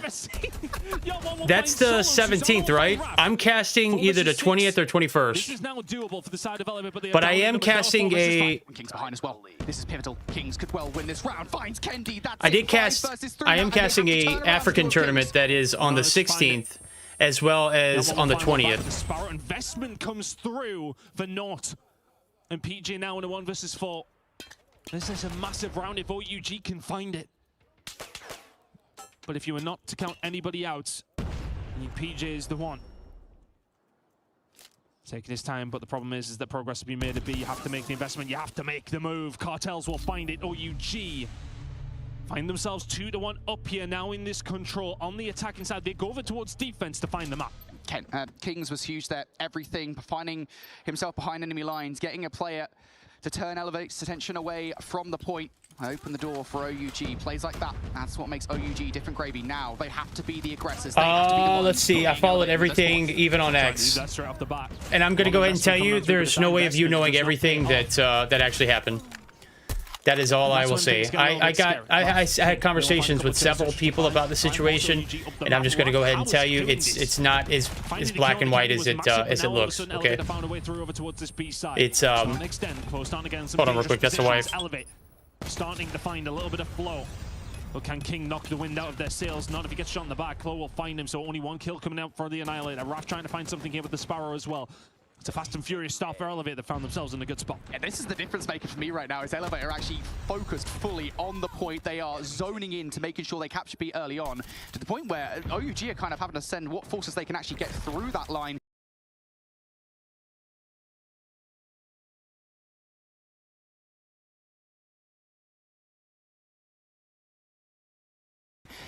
Towards A. All right, we're back, baby. As fans, we only get to know what has been put up on social media, and that is a very unfortunate thing, right? That's a super unfortunate thing, because I wish everyone. Oh my God, Yopi. He's able to find the second. Progress being made over towards A, though, while this is all going on. Solo and Kodo can get a little bit of control here. No, OUG did not have a coach on site. Yo, Warden! Yo, is that the Warden? Dude, how are you doing, bro? I heard your whole setup got ruined by the tsunami, and dude, I am just, I'm torn to oblivion, bro. Damn. Annihilator now, investment. Elevate been so good in this I'm so devastated, my guy. In their favor. OG, do you have players over for the point though? Alien. The point just yet. All on King. If you knew everything, if you knew all the facts, if you knew, you know, the points of every, is that the real Warden, by the way, Chad? All they have to do is worry about one direction. 3 kills will fold their way. 7 versus 6. I don't think that's the real Warden. A little bit more. 6 versus 6, and if this round goes OUG's way, they find themselves with the lead in the series again. OUG not going to push up just yet. Holding angles, and they're giving Elevate time. Yo, is this the real Warden? If it is, bro, I swear to God, dude, I hope everything's all right. I know you're alive. Backstory: there was a huge tsunami that hit where Warden lives, and let Elevate invest theirs. That's exactly what's happening. It's me. It's a caster Warden. Love it. And they were trying to get me to fill in for you because I don't know. I guess I was the first. I guess I was the second option to Warden because Warden's so OP. But ESL couldn't get me a setup to cast from, unfortunately. So. But can King and Cartels clutch this one up? Those nades are just so good. It's like they know where they are. Yobby and Kennedy will find a way through. B is now underway. That's a rip. Fight another day here in this control. We head to round number 5. Got a clip for you, Verdict. Going to put it in highlights. Let's go. They did not arrive in time. I will say, I mean, they kind of braced the storm that was a double-up investment from Elevate. I thought for a second they had a tie, but I think it was that double nade line-up that really did kind of end things for OUG in that round. Beautiful play from Yoppie in particular. He's going off right now. Nades over the top here for Elevate to kick off this round. OUG are on the offense, and it's through the smoke. PJ. The Michael Myers music is playing. He's trying to be a nuisance. And there he is, PJ, doing the killer things. Finds it. And now all of a sudden, and you find something over That's also you. Oh, okay. Well. So you've got multiple YouTube accounts. Push coming through. But look at this kill feed. I mean, it's just full of Elevate players. A momentary respite as Cartels and Raphael. You got to hit those shots of your Tectonic. It's these angles. Yeah, we've had this account since 2015, brother. Elevate. Just seemingly finding way through. I gotta turn off the OUG not finding a great deal in this round. This could be back-to-back rounds for Elevate to send themselves into the lead, but King will find a couple. There's still a lot of control to go here, but Elevate in a smart little spot here as far as the lives go. OUG struggling. OUG, they've completely turned tack here. Giordano over towards speed. Couple of kills, looks for a second. Now Tectonic's going to try and fire back here with the War Machine. OUG trying to open the door. I'm glad you're okay, brother. No one going to fake being Jose Anton Lorenzo, brother. That is exactly what happens. OUG. Fake fear, 100%. Be careful, brother. A lot of fakes around. I've got a mod. Hey, send me a message on Discord, Warden, so I know it's you. So that way I can mod the right account. But then again, they just find 4 or 5 do Elevate. And OUG do not seem to have the answers. PJ has an Annihilator. And it's also, while you're here, like the stream, okay? We've got plenty of COD Mobile to watch today. We still got one more map from this match. We all know that Elevate win. Rip OUG. To be honest with you, I don't know how much better it gets for them. 14 versus 5. Even if they do win this match. On the wall now. Elevate said, I think okay, they still pretty much have the same predicament. down in this series. Yeah, bet. What did they do with the phones used in the tournament? So they gave the winning team the phones that they used. Okay, so they got to keep their phones. Is this even worth looking at? Because it was... I don't think it's worth looking at. And then the rest, I have no idea.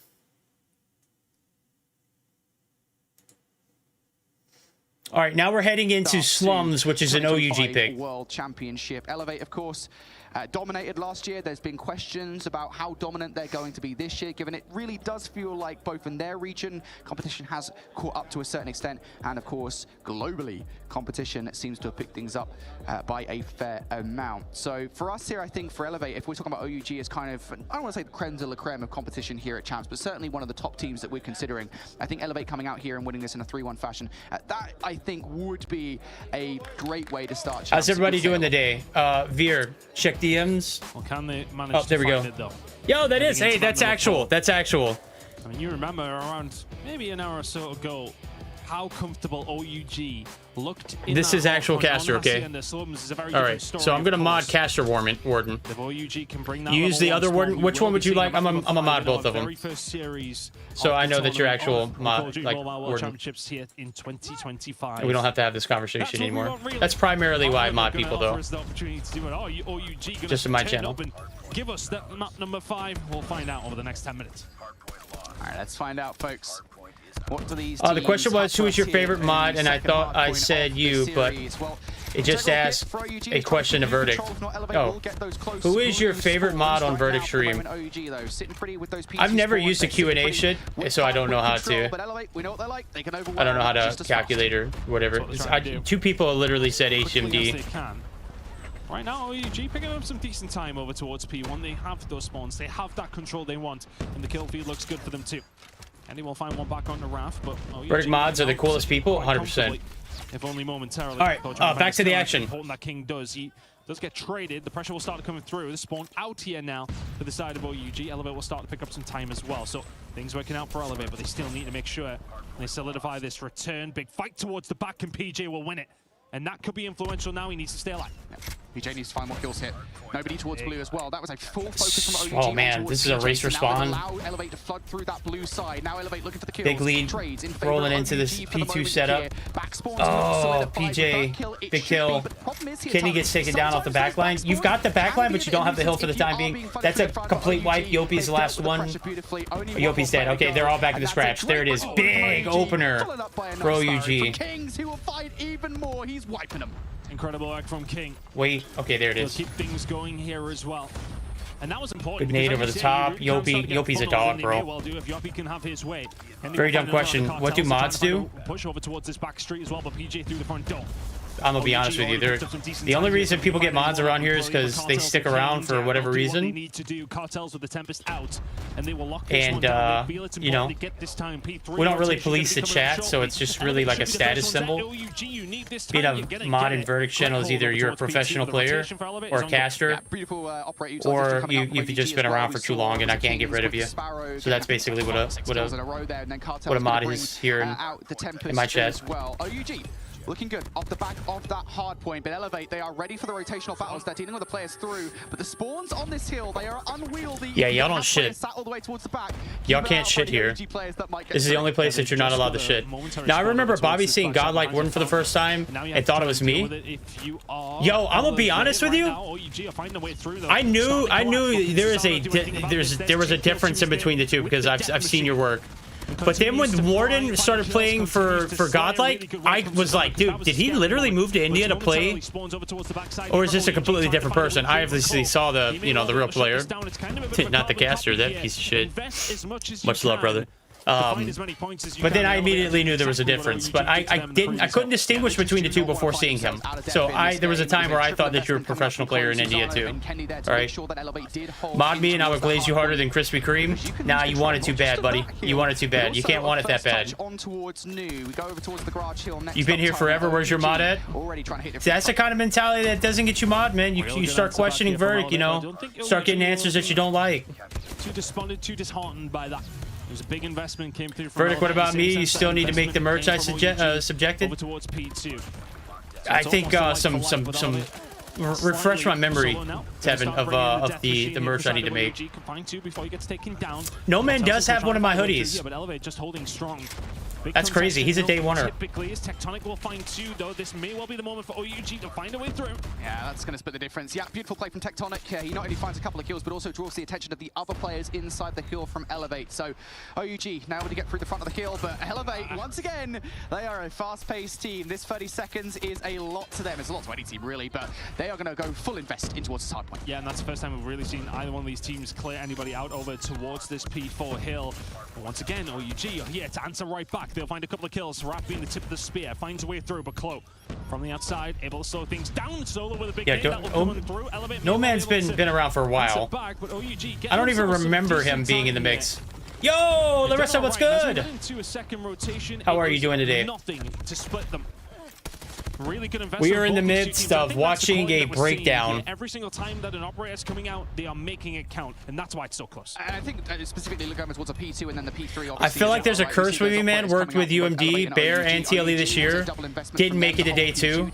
Elevate, triple investment from them. And your visa got screwed over, dude. I was so excited about meeting you and Callie. I don't know why Callie didn't come. Was there a reason why Callie didn't come? Did he get visa screwed too? Keep that in the back of our minds here as we move forward into what is basically a tied game at the moment. OUG currently spawning on P2 side. They need to hold those spawns. It really does feel like a mistake is what's possibly going to cost one of these two teams, because neither one of them really made it. OUG, did you just make that mistake by allowing those P2 spawns to go the way of Elevate? There's momentarily actually still a fight going on between Clo and I believe it's actually King over towards that backside.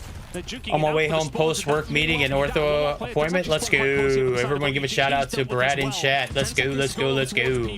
Elevate getting time. Elevate have spawns. OUG will have to I hope you're having a lovely day. Just have to try and flood through blue. That is really the only way you can break this hard. Of course, it's going to be lovely once you get home, obviously. You are going to get here. Yeah, Yoppie is giving him the business. Such a not nice way towards that blue door, though. Elevate, watching every single big point Susano spree here. Okay. The death machine out from Susano. And I think the honestly, this year's skill gap is so low. Every player is hopefully they can make it next season. 100%, bro.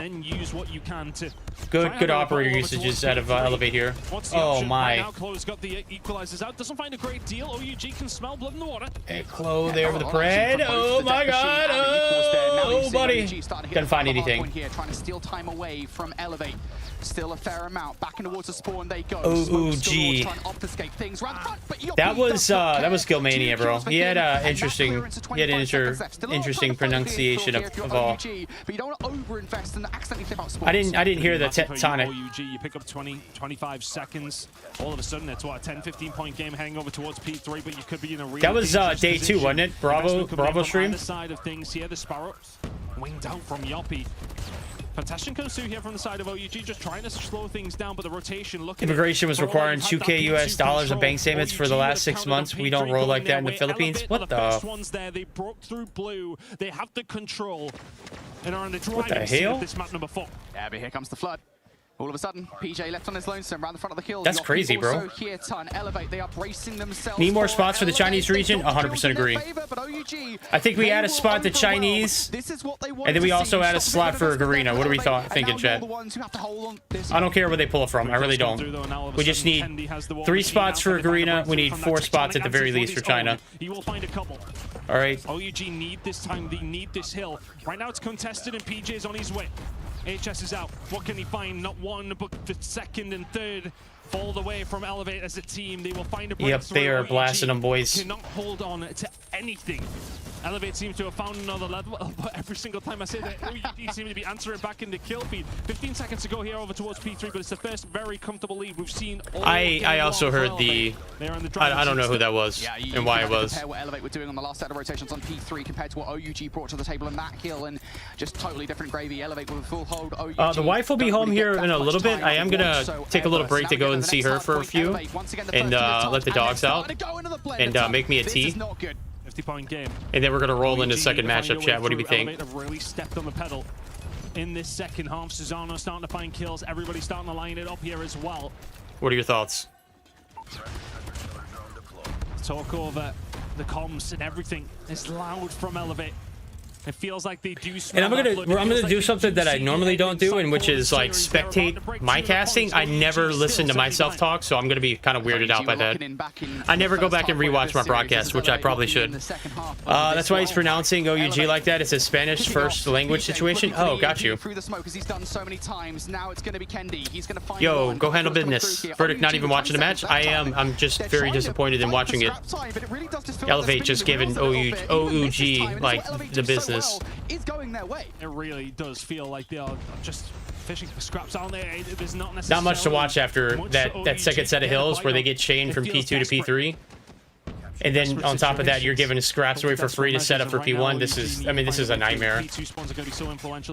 Yeah, and then they've already got the flip out too. This is, oh, it's a split for the time being, but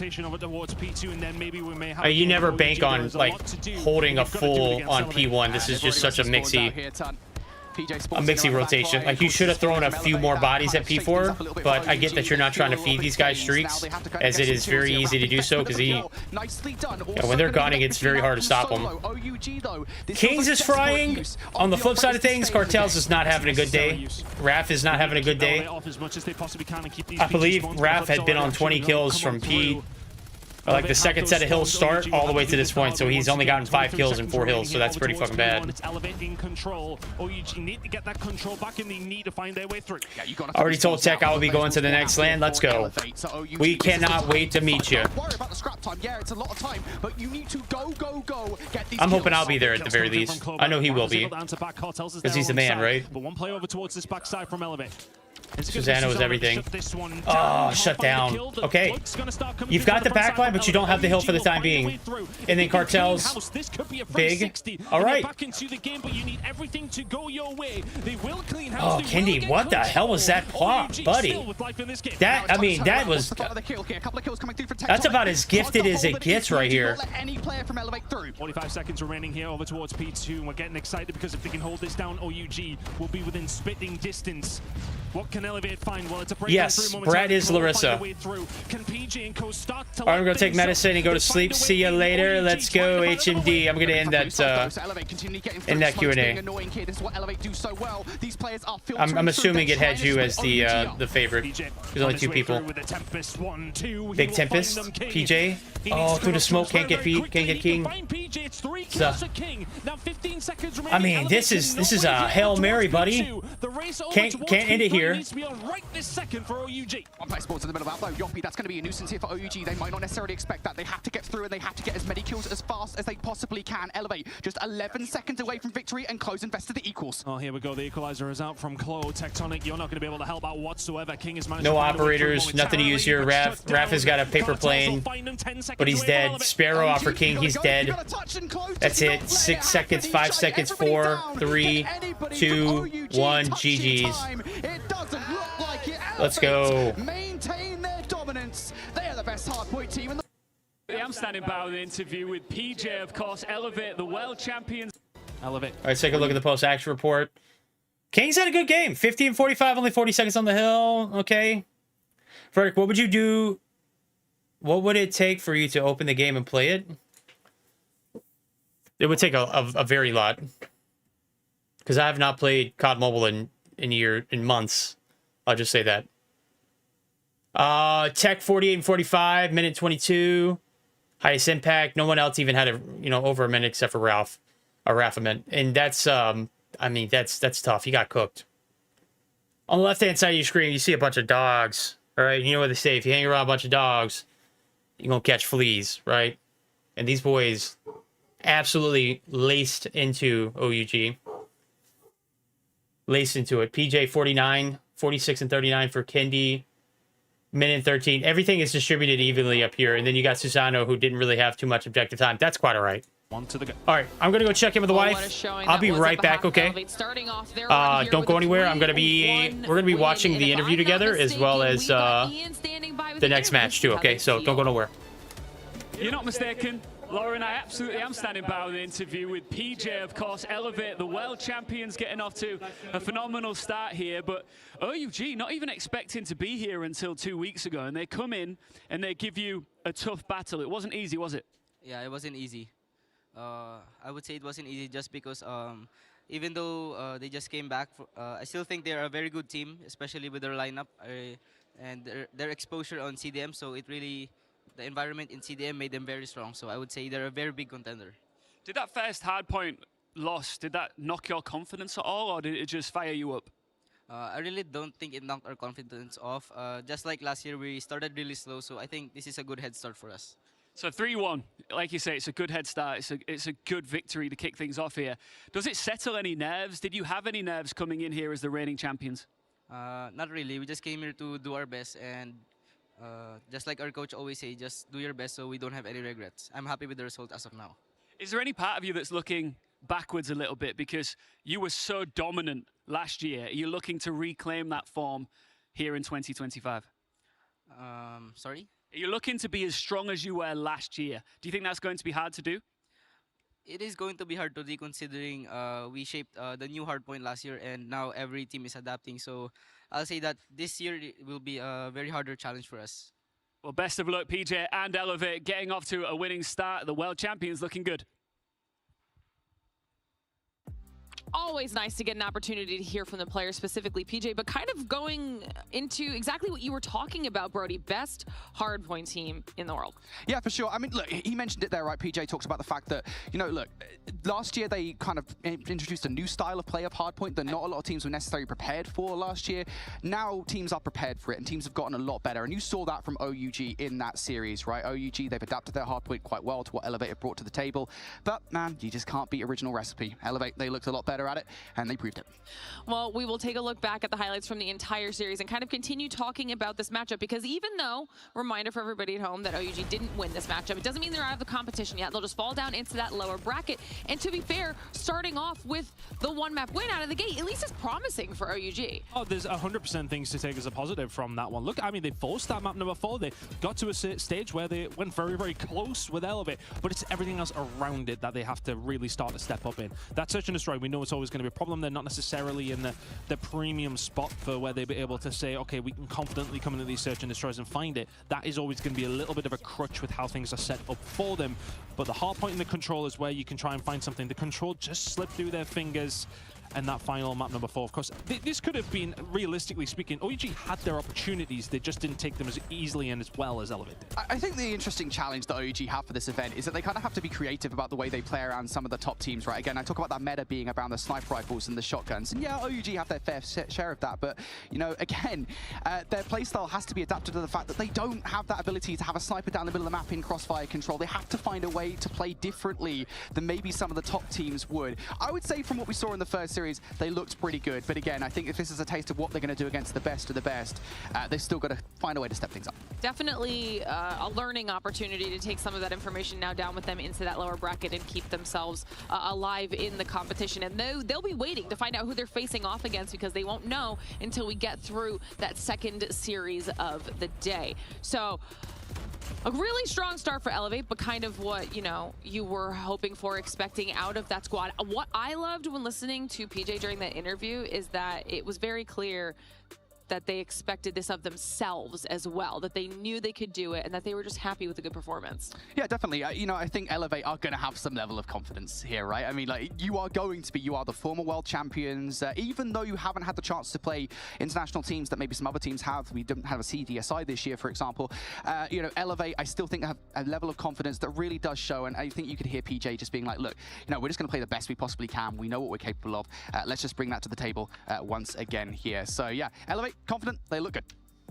Well, you guys can see that reflected here in our Group A bracket, which means then we'll be looking towards Unmythic Dream, an exclusive after that. Another banger matchup, Todd. I mean, it's going to be a great group here. Yeah, I know, like, realistically, that's going to be a tough one as well for both these two teams, but then you've got a really tough outlook. If you win, you've got to take on Elevate. Yeah. If you lose, you've got to take on OUG just to survive in the competition. So, I mean, that's a really tough one for both these two teams, but let's see how it goes. Yeah, suffice to say, you want to stick around and see how all of this is going to play out, because it's only going to get more and more exciting from here.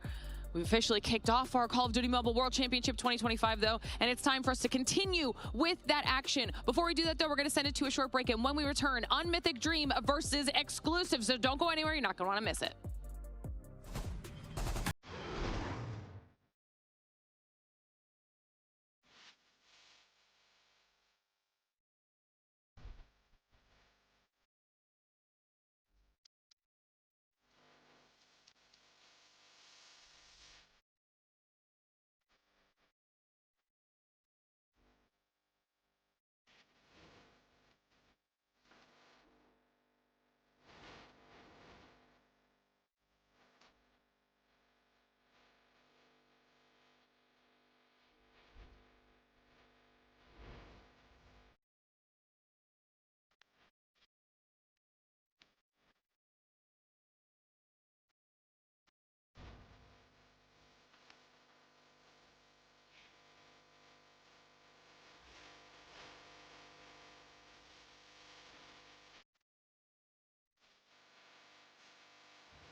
All right, chat, we're back.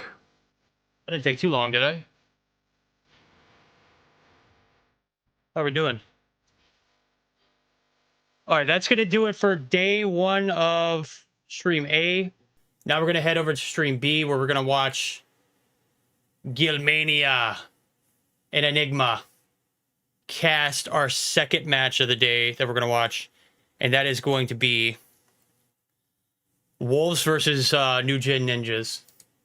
Victors in 2023 came out last year and had a difficult Swiss stage, right? They were 3-2, kind of put themselves in a difficult position for the draw, end up against Elevate and lose. Now Elevate go on to win the tournament. It's kind of like, okay, well, you lost to the Victors. Gotta have some tea for the throat, boys. Ugly on Gals. paper when it's top 8 because it was Zai Sounds King, Wind and Peg. To give themselves man, what it would have been to have Rise here. Holy shit, bro. That would have been amazing. They definitely do. Wolves, like you mentioned, if they had Rise, very difficult there might have been a different chain of authority. You get against a tough opponent who, by the way, like you mentioned, was the champion. Yes. It can be rather ugly on that paper. 5-8, definitely not the greatest place to the what was the current champions at the time.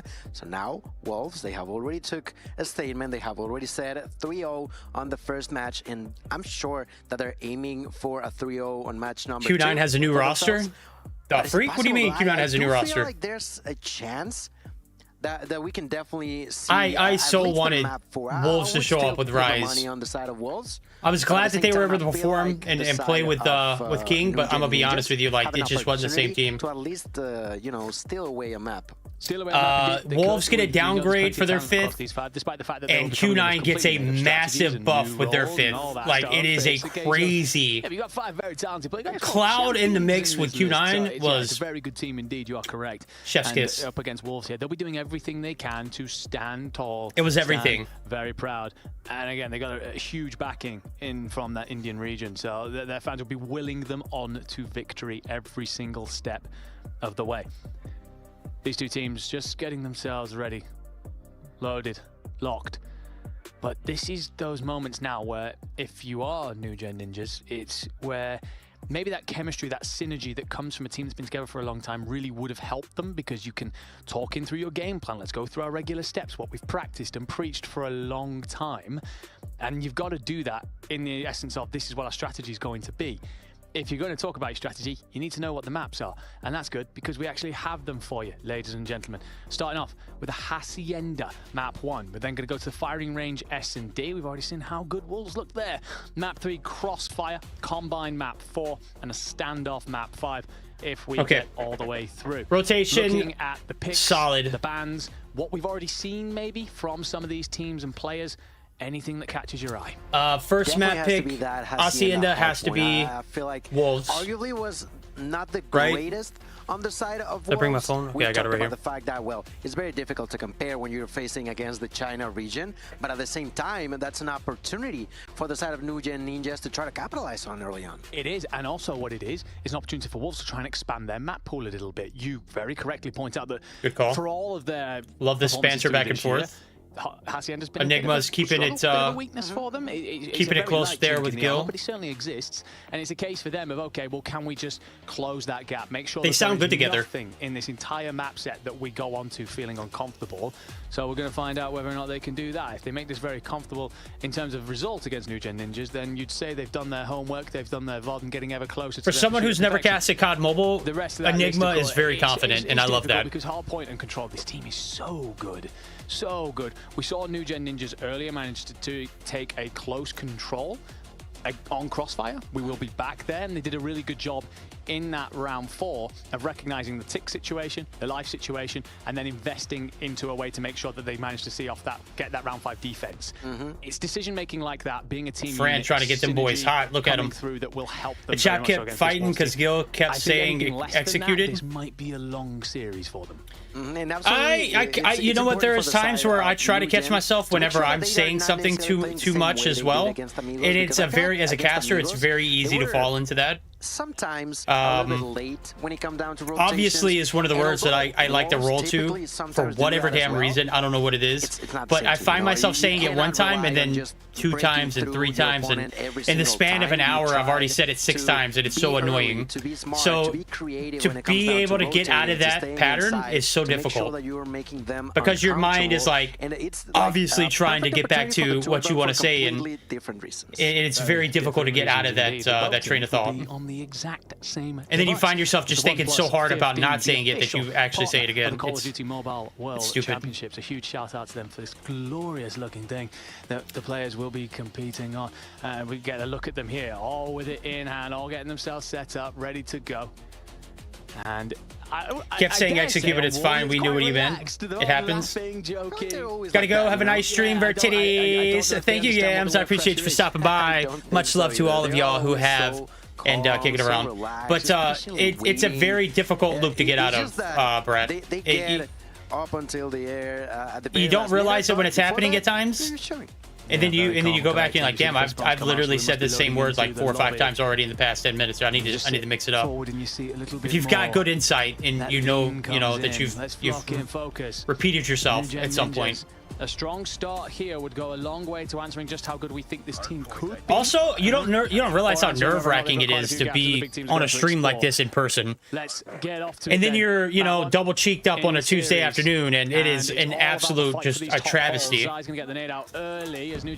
hold Shift got dethroned. Did he? Zai peers over from the top. Peg's going to dive initially. Pinstripe as Marvel and King find kills. Answered with Fran as well, finding 2. That's great work just to lock down that open side. And that being said, though, Peg is still in the point. They saying lives rent-free instead of eliminated. Rather quickly, immediately finds himself inside of that fountain area. And so far, Wolves taking the hill, Wind helping out. Oh, that's saying lives rent-free. You're welcome, Lulu. I'm glad you enjoyed that. Doing so, great job there by the new gen. Eventually, Peg once again. No, I know in terms of the execution game option. Okay, no one can do it like Verdict. None. Nobody. In his tracks by Viper. Side of new gen, so far getting a few kills, but not necessarily capitalizing as much inside of the hill. No, it's not as efficient. Wolves will hold the slender lead. Of course, P1. At this point, it's more about chat, spoil me. Is this a 3-0? I don't recall. Too worried, but setting yourself up for that I wasn't able to keep track. Currently spawns in for new gen ninjas. That being said, it's not clean. You do have presence if you are Wolves. That is now removed from the board. But I was hoping to see you on day 2. I swear to God, I will never sign a contract again without fighting for myself first. You won't get breathing room. I was just happy with what I got, and that's not the way I should have done it. 2 kills, but then answered back lovely by Fran to send them packing. That's exactly the Mustachio AJ is the caster I was casting with. He's the #1. What would be the #1 Garena caster? Hadn't casted in the whole year though. In here now, with the opportunity to continue to fight inside. Okay, so I remember that. The control DQ came through from a self-nade. I remember them saying that they need to brush those rules up. That doesn't need to be a thing in control anymore. That's going to be more control for the new gen. Now Sparrow it should be a thing in hardpoint for sure. The next one now. But the control self-nade shouldn't be a DQ. They need to reevaluate those rules. All right, this is a spicy game so far. Fran's frying. He's got 13. Leading the lobby, Peg. The fact that Wolves were so close, but trying to peg him. Dealt with that pressure just fine, and I agree with the call out. Bring out the multiple. And it's accepted in CDM because the rules are always brushed upon. I feel like that was just a blanket rule that was kind of lazily slopped into what the rule set already included. Like they just didn't want to clarify that self-nading was DQ because, it's just because it's banned in hardpoint is the reason why it's a DQable offense in control. There should be a clarification in the rule set. There should only be a DQ if you self-nade in hardpoint because there's an advantage to gaining spawns per se. Even though the spawns are a little crazier than what they were when they rule originally came out with. Like, when you think about self-nading then, you got a whole advantage of being on the other side of the map at a time that you weren't supposed to be at, on the other side of the map. The hardpoint rotations or the spawns are way different than what they used to be as well. Self-nading maybe doesn't give you the advantage that you think it is, unless you're literally on the opposite side of the map, which you know, I don't think that you should be penalized for that anymore. I think they need to reevaluate their role completely, just because of how much the game has changed. And they need to take it out for control altogether. Yeah, exactly. It shouldn't be a DQ at all. Well, it gave control an advantage because they couldn't charge their ops. That's just a strategic death. Like, if you were able to, like in CDL, you're able to kill yourself by walking off a map. What a fucking spree. Holy shit, Peg. Holy hell. In the CDL, you're able to jump off the map to prevent someone from getting streaks in search and destroy. Right? I don't think that self-nading is something that is going to prevent you from having a competitive game, right? It's just strategic death. It's something that's not going to give yourself an advantage. It's more so less just mitigating the damage. I feel like self-nading shouldn't be a DQable offense anymore, and that maybe not even in hardpoint anymore either, unless it's revolved around spawn cheese, which then I could see that being a reason. But in the CDL, if you're able to jump off the map in between like search and destroy games or rounds just to prevent damage from being done, aka people earning streaks, why can't we self-nade and control? Go back onto point number 1. What can they do to prevent what happened on the last? That's just my thoughts. I'm not necessarily the best when it comes to rules, but yeah, Linda coming through with the banger ass. Yo, I gotta post this one. I might be joining Q9 later on, ladies and gentlemen. Linda, you're an absolute god. Onto Jess and Marvel, Sai doing what he does best, which is executing the enemy's health bars. And in here, once again, executing the enemy's health bars. And arguably even more so than they did on the first rotation. Well, also, they managed to lock themselves in from P2 side, so this time they won't have to worry about hitting that rotation as much as last time. Trying to fight themselves through, as long as they can continue to hold. Zai finds 2. 10 seconds left on this, so you begin to look towards who's making the moves off towards Lambo. We will have a swimmer in Jez who's trying to slip the net a little bit. I actually think he's on checkers. I like his call-outs here. Enigmas, I like that. Slip the net. He could be the thorn in the side that the Indian little swimmer action, Jez. Does find the open. Little swimmer boy, new gen ninja. For long enough? Should have casted there in the finals on Sunday. Kill. I mean, no, I don't think I'm ready for a finals day. I will one day cast a Call of Duty Mobile Finals, chat. I'm proclaiming it here. I don't know what year that's going to be, but it's going to be soon, and you're going to love it. Okay, it's gonna happen. Before Call of Duty Mobile ends, I will cast a Call of Duty Mobile Finals. All right, I don't know who with. I need to find a duo. I don't have a duo. All right, I don't have a duo. That's my thing. At least keeping control or fighting against their opponents. Look at Viper once again with the opportunity to cause some more pain. Gets taken out, does not matter. There's still an ally inside of the heal, and that's what they've been doing best when it comes down to this heal. Great job done by the new gen. 15 seconds left. They're still fighting inside. Fran is gonna be bouncing in with his allies, and because of that, the disadvantage is barely there. You can barely see it, and even as they begin to move on to the next hill, they're actually going to have a point advantage. I'd argue this is by far the best passage of play we've seen from New Gen Ninjas so far. It's a case of that. Linda, will you be my duo? Situation. You not only turned it into not the worst pain in the world, but you are somehow an advantage throughout all of it. Just refusing to be battered by this. Wow, this is a lot closer than technical prowess. What a hell of a P2 from New Gen. Marvel's got top control. Did have top control. Peg now looking to be the spoiler. Yeah, he's gonna win those. With the XM4, gonna this just, I mean, they're just too damn good. They clear out top. They got ops.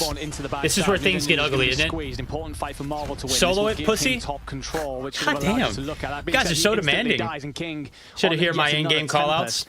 And how I could never cast. With it, and how patient and how persistent. On to 29. It's all about feeling the vibe, right? It doesn't necessarily mean, you know, the words that are coming out of your mouth reflect what's actually happening. It's about what kind of story you can tell, Linda. All 5 of the Wolf players, so many kills, but the new gen ninja's so efficient. I'm not very good at storytelling, but I'm developing the skill. And let me just tell you, once I perfect the craft, I will 100% be on Game Finals cast. All right, there's no ifs, ands, buts about it. I will be the voice of Call of Duty Mobile one day. But they know how to move it will happen, okay? How to continuously improve the way that they're rotating to cause more disturbance on the side of walls. Now, they gotta make sure that they don't completely lose control in here. There's 2 players inside of the heel. One of them with the Sparrow, who did not take a whole lot of value in there, and they have actually broken through quite quickly. I was doing a great job to get themselves a little bit of a lead, but New Gen Ninjas are just doing what they do best, being a thorn in the side at all times. If Sympathy, just to contest this, I want to agree with you, but you have no idea what that fifth player, like what kind of difference it makes.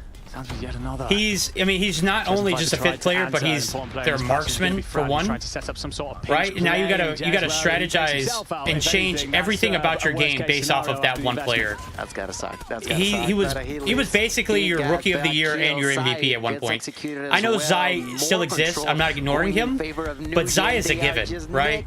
If you can have someone that can be right next to performing as well as Zai, there ain't a question about it. At least your opponent is not getting too far ahead. Only 18 points is split between these two teams, and we get to see Sai with the death machine, but great job done on the side of New Gen to avoid their enemies going too far ahead. Back to P1. First time we saw this, it was Peg that took over a little bit to give Wolves a slender advantage. Second time round, it a bit more even kill to even split, and that gave New Gen Ninjas the opportunity to play very close to P2 on that rotation, hand them what was a very good passage of play. So for Wolves, it's about ensuring that you don't slip in the final moments of this hill. Big Take control of these King. upper halls. And they're doing a good job of that right now as more kills come through, and New Gen. And then on top of that, you got to factor in like incredible job there. All of Wolves didn't show up until 10 hours prior to the event. 20 seconds left before we move on to point. They were on no sleep. Remember, they were on no practice. They were literally getting scrims from exclusive, and they were like keep the control once again. Is going to be huge for them. Crazy ping disadvantage. So I mean, you're not getting the best work that you could possibly get, right? Have you guys ever heard how Finn accent sounds like? Squeeze out through. Hard no. Rock Finish. Side. Marvel, can you play it through water? It's a great read by Zai. Saw it coming. Is it that bad? And the second as well. And King barely got any playtime up until. And the same can be said about OUG. OUG is literally in the same situation that King was in. The fact that they made it to day 2, they're top 5 team in China. OUG are, and they finished top 5 in the world. How does that make any sense? All right. Jez will be absolutely bemused. How does that make any sense? Don't worry about it. So will Wolves. They're getting pieced right now. Like they can't get anywhere near the objective. Wolves, you've done enough. You've trickled over 200 points. Could this be when they start to extend the lead? So many operators being used by this. They were just lucky to have a fifth. All right. Imagine a chance without Wolves though. They'll take what they can get in King. In game of map number 1, ladies and gentlemen, the Sparrow by Jez. Okay, Jez. Okay, Jez. All right, Jez. To cause control inside of the heel, then turns around, gets executed. Does not matter. Overheated. That's going to be at least preventing Wolves from keeping the control alive. Now they're going to be thinking about the next one. You know what? Now that I'm looking at it, maybe that Sparrow was too egregious. To break that momentum. Maybe could have used this here for the P3 break, because you had a shitty P3 both times around so far. Will find players in office. Literally, this is their worst rotation. I got you, Verdict, but you have 2 other rookies. Is it the point of preparation to make sure everyone is on the same level? In some games, it felt like Sound and Win couldn't carry their own weight. I don't know if you've noticed it, but they had a hard time struggling carrying their own weight even in CDM.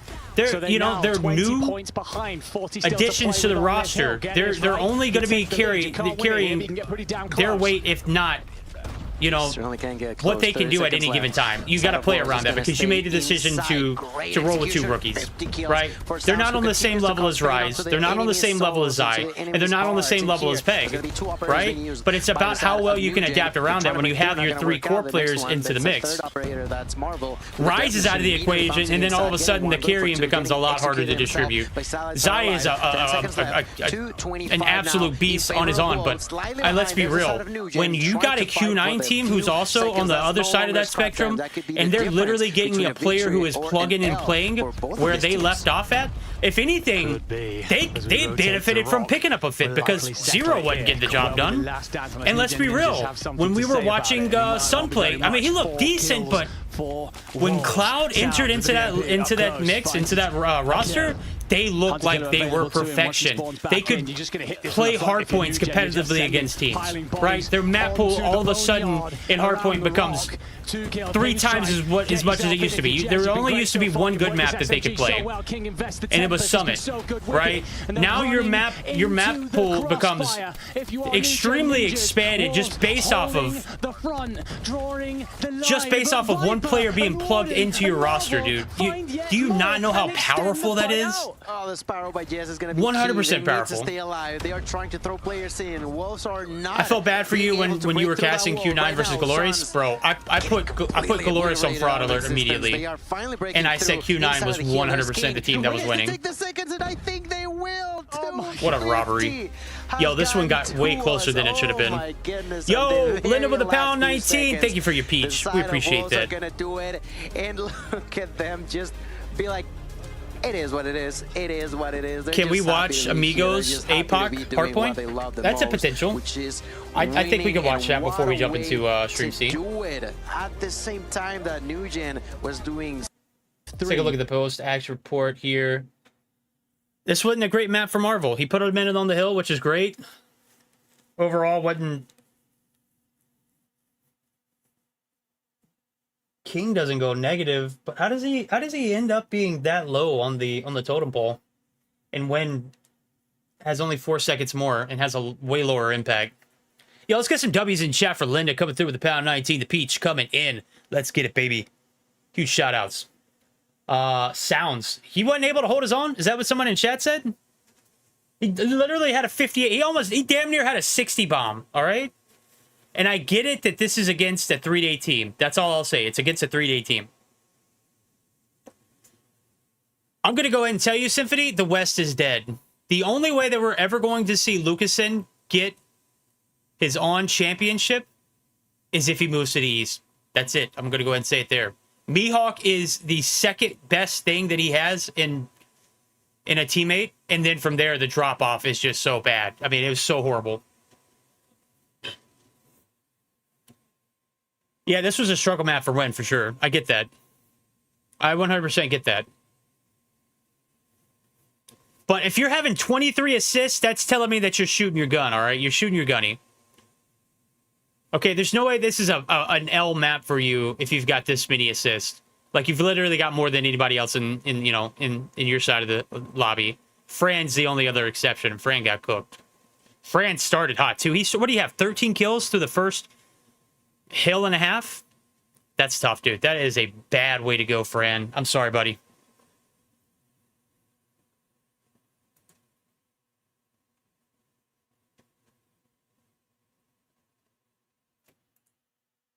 At least Wolves was more of a reactive kind of team when it came down against Animus. So if I think he should join OUG. To be a bit more proactive. I won't say who I think their fit should be or shouldn't be. That could be something. But I think that I think OUG should pick him up. Sort of opening in their favor as we begin with round number 1. Once again, King with the sniper, and of course on the side of Nugent, it is Marvel and Viper with the sniper. And King will open up with the blood onto Jez. I will say I was curious about how New GM would approach this. When we saw them in the S&D on Coastal, they were extremely aggressive towards either side. They did change it up here. Not S&D against him, but another team. Overwhelmed with numbers. They will not be given such luxury here. Of course, far more difficult to move around on firing range. You get to a certain point in the map, and it's a bit of a dance, a bit of a do-si-do. Let's see now. Taking a few seconds to think. What is our next move? New Gen Ninjas patiently waiting. Fran slightly pushing forward. Nothing yeah, we're gonna be recapping day 2 as well. I don't know how many games we're gonna watch. We're gonna try to watch as many as we can, but that's gonna be the game plan for Friday. I don't think I'm gonna stream tomorrow. I think Friday I will come back either Friday or Saturday early morning. Maybe some mid-afternoon stream again. I don't know. We'll see. They seemingly going to I'm just trying to accommodate around my wife's schedule too, because she's got a lot going on with nothing too crazy. 40 seconds left now. With her business. I don't think Wolves have seen this. Sounds Yo, what's good, DDS? How are you doing? Players. Imagine Galorys and STE merge. Lucas, Mihawk. Yeah, I don't see that happening, but that would be crazy. For Viper and Fran, it might be a timing thing. Lucas and the nade comes over, and I think Mihawk next. So that gives I don't. You know, I'm gonna be honest with you. I don't even know if you pick up Mihawk. I think Lucasen is the only pickup that you need to throw into the STE roster, and they bang. I don't know who they're. You know, who they would remove. One player is, but you haven't spotted King in the mid. Oh, get blasted. That's tough. Results in beautiful shot as well to adjust up into the forehead, and that'll be the first round on the board for Wolves. trademark, traditional, slow defensive play will force you to come to us. We'll lock everything down in the meantime. But as soon as there's any noise or intel, very quick to react to it. Absolutely. That's Was this a matchup against OUG? On the side of Wolves, you may manage to surprise them, but for how long? That's the biggest thing in here. Or was this a day one matchup? Only last a few seconds. That was not enough for the side of New Ninjas. New Gen Ninjas have lost the first round. What are you going to do now? Are you gonna still play it slow? So far, seems to be the case. Going for picks, at least to begin with. Marvel here, at a distance, not gonna spot anyone just yet. Do you think there's a good future for esports left here for Call of Duty Mobile? Absolutely. I think the trajectory is just upwards. I think that's why we're not seeing a lot of retirement posts, for one. For two, we got ourselves at least another year or two for a chance. At least another year or two. Viper's going to find Peg through the wall. I think it's two. Could be more. That gives them a blood. That's at the very least. What I don't know is what kind of roadmap we're going to be looking at. How are we getting there? Pretty much entire defensive force is going to be here, except for King through the middle. I'll be excited to see what they lay out, though. Sound. Slow it down again. By the way, Zai has a 1.4 KD in this chance. Highest at everyone. I mean, that's to be expected, right? On the clock, then. If Tech could speak Chinese, he'd join Wolves 100%. Do they need Tech, though? I mean, they've already proven to be the best team in the West or East without even having an overpowered player like Tech in the mix. Still an advantage in favor of New Gen. 25 seconds left. All right, I'll be right back. I'm going to go say bye to the wife. Right there.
All right, baby, we're back. I want my baby back. I got some ribs I'm about to eat too, baby. It's gonna be a good. It's gonna be a good lunch. All right. There, win with a kill into Jess. 2v2 2v2. All of a sudden, Bombs 20 planted. seconds. Time's ticking. Wind. Slightly short. Last player alive. Oh no, Marvel. Only 10 seconds left, and as you see on the minimap, try to reposition. Viper's a dog. He's gonna win this. Only He's gonna win 7 this. seconds left. No, he's not. Oh my God! Holy shit! Get shed on. Cannot defuse the bomb. But he can't defuse the bomb. That's okay. Well played by the side of NewGen. What other Western players do you think are adequate to join OUG? Just slowing things as much as you can. I think Lucason's the only one that you could even consider. We're gonna get things even. Yeah, I think NewGen do really well. They want to get that bomb down. I wasn't really impressed with any of the other. Because I thought if Sounds gets maybe if you look at exclusive, like Veer is a dog. A great shot by Marvel. Spy. Block him from the top. Good nade. Nice. And Fran. On King. Great first nade to find King. You're right to highlight it. That's the big sniper player who's. I think Veer has one of the best work ethics in the game. Like, I don't think anybody's close to what he puts in. They're trying to immediately capitalize on it. They know that there's a player there. Brother, what the hell? There's no trades? In favor. Fourth one now for Wolves. What happened? Everybody is pretty much down. Only Marvel remains. Gets the knock on to win. That was a 1v4, now 1v3. That can't fucking happen, dude. Incredible way to turn a not so great situation into something beautiful in the side of Wolves. They know where the bomb is at. They just gotta wait. They are so good at just playing it slow. All they need to do is defend, and they know it. They have to wait. They do. They find him. They kill him. Just like that. Sounds with an incredible round.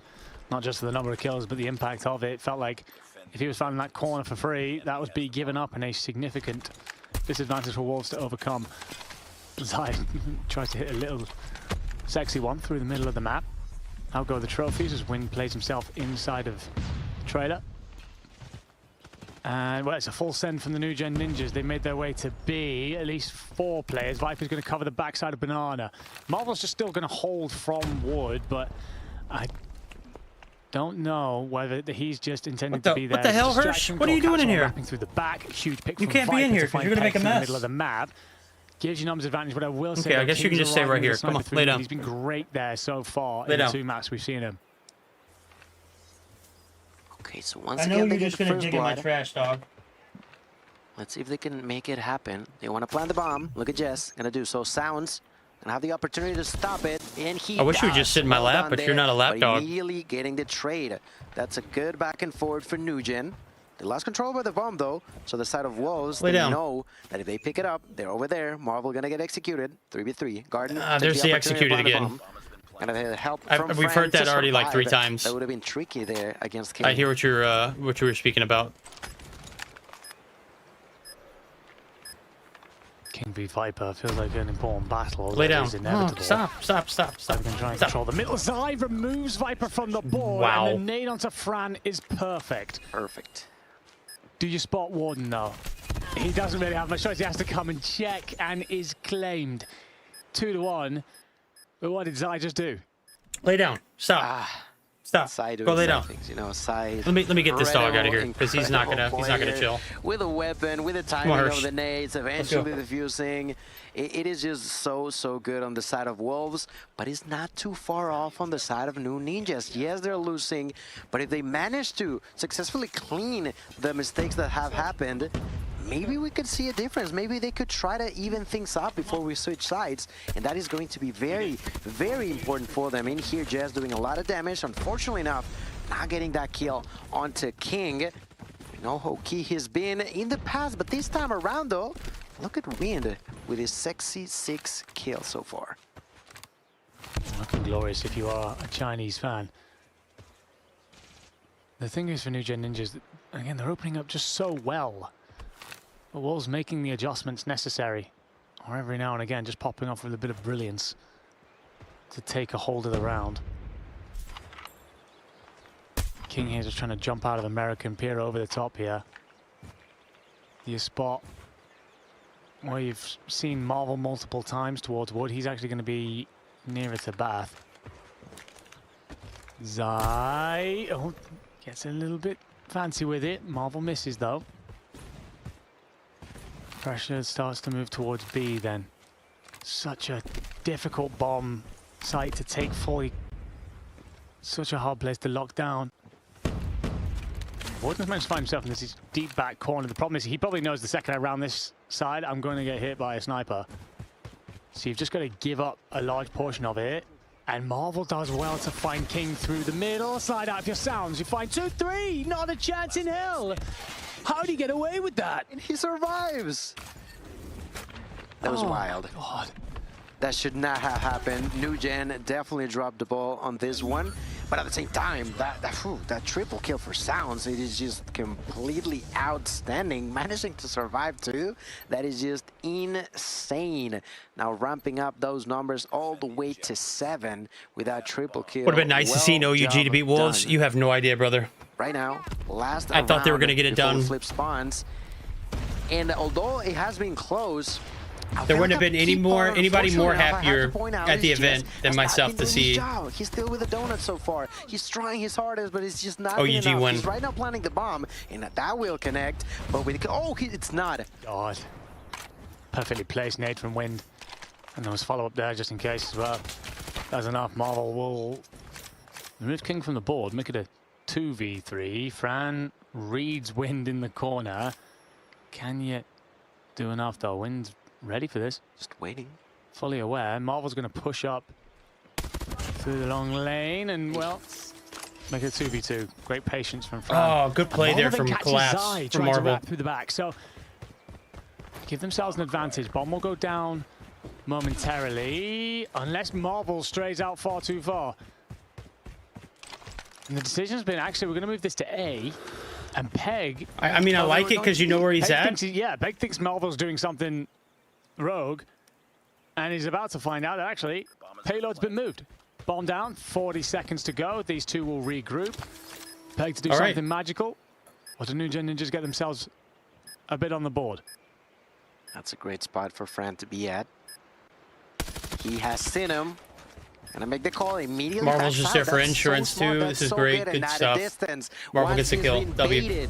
He just pulls him over, and it is Marvel to execute that kill. Well, job done once again for New Gen. So no moment of magic this time from Wolves to reclaim. All right, I'm gonna go grab my ribs. I'll be right back.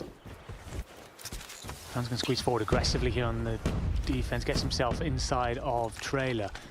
Be interesting to see how Wolves look pushing forward. And now gets to dictate exactly where this bomb goes, exactly how they want to play. No more New Gen Ninjas controlling that scenario. And, well, A's the intended target. We're not messing around with B. We're going to move this as quickly as possible. And bomb does get down. I was a little bit worried it wouldn't as nades come over the top, but you've also found yourself 2 kills. 3v5, bomb down, looking great. Looking very, very good. King with a kill onto Fran. That Sounds with a kill onto Jess. All of a sudden it's a 1v5. Viper completely on his own will get destroyed by, I think that was Wind. That's another round for Wolves in a perfect one without losing a single player. That is potentially what could snowball against New Gen. They have to do something. This one's starting to get man, a little too 8 rounds out of deep. hand. Yes, what is going on, man? Yeah, you hate to do it, you hate to pick it out, but that has to change if you stand a chance in hell.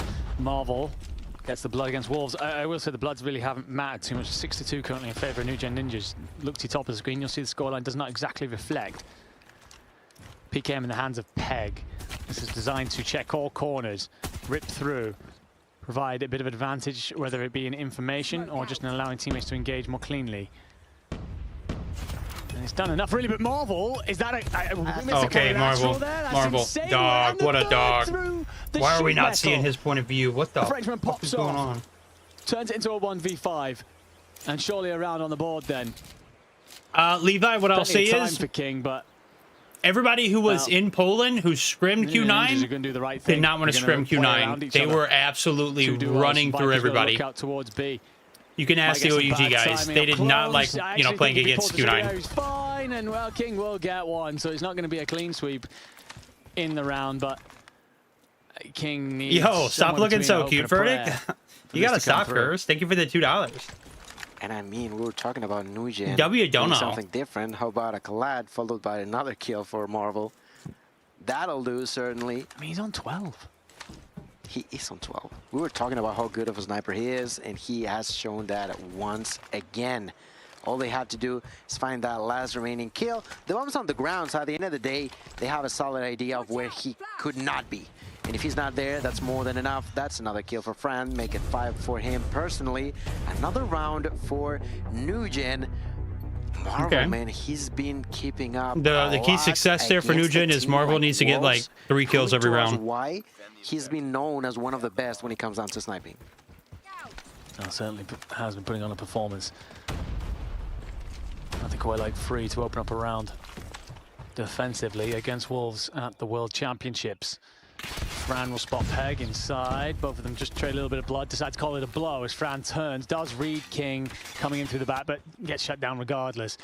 Ambitious play, really, out of Fran. Could have been one of those that turned into a real stand around A, a real base of operations, but instead snuffed out Warden. That's if tough. you had the timing there, would have been interesting, but Wind was This is a great setup.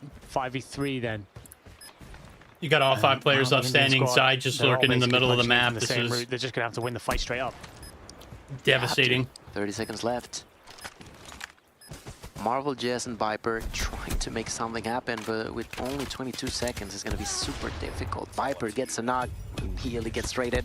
Jess is on his own, finally picks up his first kill, but it's just too little, too late in here. 1v3, only 10 seconds left. The side kill comes through. That's a 6-3 lead and a map point in favor of Wolves. 100% Ninjas, first. although they did a good job of fighting at the beginning. It doesn't matter how far away you are. It still comes down to the results. And the Or how results are not close you there are to yet. putting a game away against Wolves in Search and Destroy, there's always a chance they come back. Definitely a false sterner test than they face against Animus, but Wolves still making it look simple. Wind checks multiple corners. VMP in hand, going to get close enough to make it incredibly effective. Fran's going to bounce. Everybody that was it doesn't connect casting where he wanted it to do. Marvel forced away from American. That nade does predicted the work, STE would be Viper over the top, and you'll be elevate, recognizing that's and that wasn't down the case. then. So you know what you're trying The to fact that they didn't even get a single map was just start to get Fran coming over. a lot of from momentum B, rolling in favor of Elevate. just to try and swarm around this. They were obviously the only team close to beating, to pick up the bomb and they weren't even close. Well, I mean, it went to a game 7-6 technically. Like it's nothing. How to get away with that? It went the distance. That shouldn't have happened. But they were the closest That's a to beating bad call Q9. there for the new gen. Ninjas have to now begin to push forward. The fact that they took that control yet again, a beauty of a fest after for going down 2-0 was sniping crazy. Here in this map number 2, 25 seconds left. The South Ninjas are trying to push inside. He's gonna take a triple. Now only Brother, 2 what are we more doing? left. Jess gonna execute a win. 3v2 may not be enough. That's a quadra for Sai and an ace for the Wolves player to complete. Wait, the did he get an mission. ace? An outstanding round for an outstanding player, ladies and It doesn't connect where he wanted it to do. Marvel forced away from American. That nade does the work, though. Viper over the top, and you'll be recognizing that You get bomb first down blood, there. and they still put the rock down. So you It's know what crazy. you're trying to control, and I wonder then if you start to get Fran coming over from B, just to try and swarm around this. they managed to pick up the bomb again, so they know where they're at. They're actually gonna plant Zai the plants the bomb fucking bomb like too. it's This nothing. is that's crazy. That shouldn't have happened. That's a bad call there for the new gen. Ninjas have to now begin to push forward. The double, I think that was a Galad yet again. A beauty of a fest for sniping here in this map number 2. 25 What a snipe, seconds it was left. The South Ninjas are trying to push inside. There goes the Gonna third. take a triple. Now only 2 more Give us left. Zai's Jess point of view, gonna brother. Execute a win. 3v2 may not be enough. That's a quadra for Sai and What a an dog. ace for the Wolves player to complete the mission. An outstanding round for an outstanding player, ladies and gentlemen. Another victory for Wolves. New Gen seems like they used all their gas at the beginning and started fading away in a sense. I think so far, every time we've seen Wolves, there will without doubt be sterner tests that they face through. I'm this trying to get tournament, the hell out for of sure. these beat. But every time we see them on the attack ground, I'm and gonna they come get back to to you, big dictate dog. where the bomb goes and where they want to play the matchup. they don't have to sit a very spread defensive line, no one seems to come close. It takes a moment of magic from Marvel to even find a round. After that, it was not pretty even. Wasn't City, wasn't pretty. Nugent, I'm sure they do on the Did you see the Lucas and Ace? I did. It's going to open up the floodgates and the snipe. Did anybody else see the Lucas and Ace though? Because it looked like they didn't show it on the broadcast. They swapped POVs right at the end. Kind of tough. I said that they may be able to take a map, and they nearly did on map number 1, but they were not able to. There's still an 0-2 against them, and so far, I'm sure they're not happy with the result. They're going to be pushing for more, but can they do it? Well, so far, the kill lead is actually in favor of Wolves. It was in favor of Wolves, a little bit terrifyingly, something like 6-2 initially. So Nugent Ninjas are making a little bit better work of it. I was very worried we were about to get slaughtering. But Zai squeezes, is still Lucasen is a goat.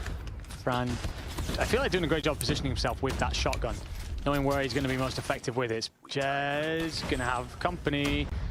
Viper is there to support. And yet again, Fran comes in, will be instantly traded. But it's moments like that, it's fine. He might go 1 for 1, but he's punching a hole for the rest of his boys to get them clear the point. Yes, that is really, really important. I tried telling everybody that Viper was the best player on that godlike roster. Nobody else believed me. You just see how much of an impact he has. He made Seoul a day 2 team. Chat. Seoul. 30 seconds left. They're going to manage to get inside of A, so that is really, really good. And they are so solid in A that I don't think the side of Nugent are actually going to put that much pressure in there. The lives are quite close, so it's fine. They can take it. Oh, they're actually not going to give up on it, and they will continue to push. Look at Fran here now going with the HSO.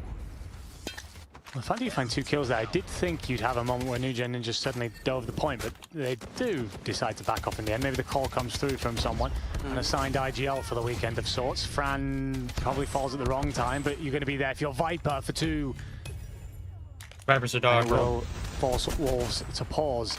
You've got to think about this next play then as it becomes sudden death. Everyone was shocked for averted for it. I know, I believe it.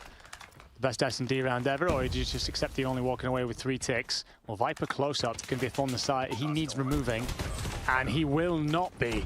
Sticks around for long enough to find a kill, turns 7v4. Great job here by the side of Nugent. Another nade kill, this time for Garden. Viper with a knock, gets traded, does not matter, 6 for 2. Sai gets another knock onto Marvel. No more spawns on either side. 2v5, Garden with a kill onto Sai. The only one alive is going to be King using this sniper. Has the Tempest, highly doubt he's going to use it. He's just going to save it for next round in here. Maybe trying to cause a little bit more damage. 30 seconds left, and they already know where he's at, so they're just patiently waiting for the mistake, and there it is.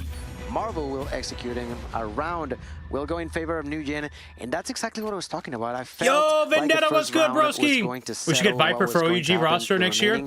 If you get Viper, do you also go after Lucasen too? That's himself a really good round there. It's kind of a crazy. As A comes through, Fran dies. I was a little bit worried that that's suddenly going to turn into Wolves just who would you take? Shuffling forward towards B with that numbers advantage. Lucasen or Viper? Very quickly, and had himself a lot of impactful kills. It just meant Wolves couldn't roam around as freely as they would have liked. Allowed his team to sit comfortably, feel protected. And look at that. Yes, this is the DQ match. Again. Pressure on A. Tick coming through. King's gonna try and peer, and Viper finds 3. What? 2 with the Tempest, make it 3 Viper. with the Tempest, 4 with the Tempest, Whoa. 1 with the Hunter Killer. He isn't done, squeezes forward, maybe gets a little bit overexcited, but the damage is done. A, 2 ticks in, B, 1 tick through. The advantage then falls into their hands off the back of a moment of magic. Oh, Garden, that would have been tremendous. Unfortunately, not going to be enough. The second tick does not come through on B, but Alpha is going to be completely taken. Now, that's the Annihilator for Marvel. Let's see how much he can do with it. You don't think Lucasen wants to join OUG? Where would Lucasen go then? Because I don't think he's playing in Brazil next year. Opportunity to take 5 more shots. I wouldn't want to play in Brazil again if I was Lucasen. He was not able to do a whole lot of damage. He just took himself out. I thought he should have left there for Wind. That could be actually something really important for Nugent Ninjas, as they have a slight lead and plenty of time to play around with. Nugent definitely smelling blood in the water here. 1:40 on the clock. 6 lives up. Marvel with an opening snipe. Viper is more rounded and has more synergy with a couple of OUG players from previous rosters. That's a great call. Fights, you just want to have these little passages of play where Wolves claw that gap back, and well, 5 without answer. What the hell? He's still alive? making it even with 2 lives. He just now, slid doing right in the front of you. investment The Predator. You've used a few operators at this point as well. Zai's actually. This is all just hypothetical, chat. If anything, if I say anything that's out of pocket or unobtainable, it's not. Gone from 6 lives down to 2 up in the blink of an eye. Wolves showing how they stand pressure. It's not speculation. It's not me predicting anything. All it is just simple banter. What are you eating? Well, I was eating some ribs, but I tore that shit up. Operators in general for Wolves, but there's still 67. 3 big ass ribs. I still got a little bit of meat in between the cartilage that I'm about to tear into. What do they want to do next? What is the next move? I have been calling Viper's greatness since day one, 100%. All of a sudden, 6v6. To be fair, I had insider information from Tech, so if Tech vouches for you, you're goated. Again with that shotgun double for Win, gonna be executed by Marvel, who immediately gonna be trying to reposition himself, as this is not the place they want to be at least not for the time being. 4v5. Look at the position of Wolves. We've got that sniper playing through mid. Zaid, yeah, he finds Viper to shut down theirs. It's a 5v3. It's got to be magic. We saw Marvel do it last time. Will he have help? Well, hello. Can you share? I would love to, but I'm so hungry, dude. It was the best effort we've seen so far on an not even a bite control round here on Crossfire. But unfortunately, just not enough to see that out. That will be being said, though. To be fair, they weren't like meaty ribs either. They were just very fatty. Difficult to come by. And Wolves will now understand on their offensive rounds, they got to go big.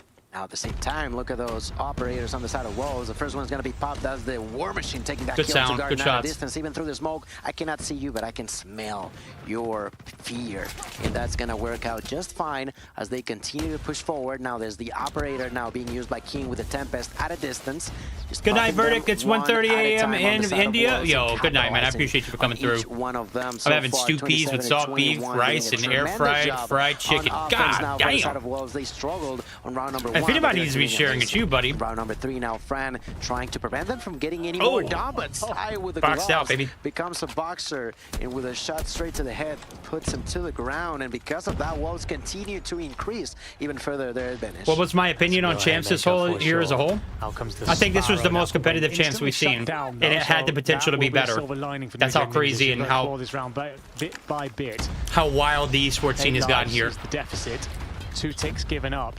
Don't care too much about that until we start talking about B. It's about finding a few kills now just to make this a bit more comfortable. Wolves will recognize that New Gen Ninja's operators will have started to charge. Oh, that's an egregious shot, Warden. And could suddenly see them explode. So they want to squeeze. They want to make this ever more difficult, force them into a position where they can't invest. And Peg decides, actually, you know what? Here comes mine. Death Machine was going to allow him to squeeze all the way up through the B side of the map. Took himself in, just applies pressure to the back line. He let his boys squeeze forward and dwindle the lives. And for all the hard work Ninja did this round, Wolves have turned the screw. Pretty much do. So right now 17-3. There's not a whole lot that you can do with that amount of lives. Gardening here with a shotgun, trying to help his ally there. They get a few kills, not gonna be I wish I could share with you, but even if I could, I wouldn't. Against a full-on army of 15 lives, there's not a whole lot that you can do with that. They do though have every single operator available for next round, and that is going to be really, really important for them to capitalize with. Imagine if they I'm so greasy right now, Chad. 3 each, which is still a long shot, but that is definitely going to be something that they have to do. They need to do it, and at this point, I feel like Wolves are just trying to survive so they themselves can gain more time for those operators, so they're on. Yeah, wry smile between both of us there as we recognize that Wolves are just toying with their food a little bit. Marvel's feeling like he should be being hunted instead. He's out here. Please, this is so tough to watch. Me, shoot me, do something. And Wolves aren't having it. They got another operator. They know exactly what it is that they need to do. They recognize the mission at hand and dancing, dodging, weaving.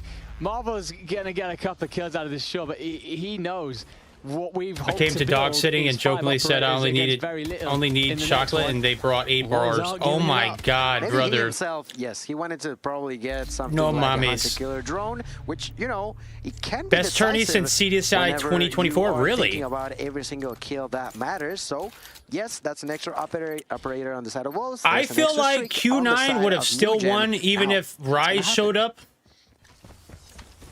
I was able to play, and godlike were in full form.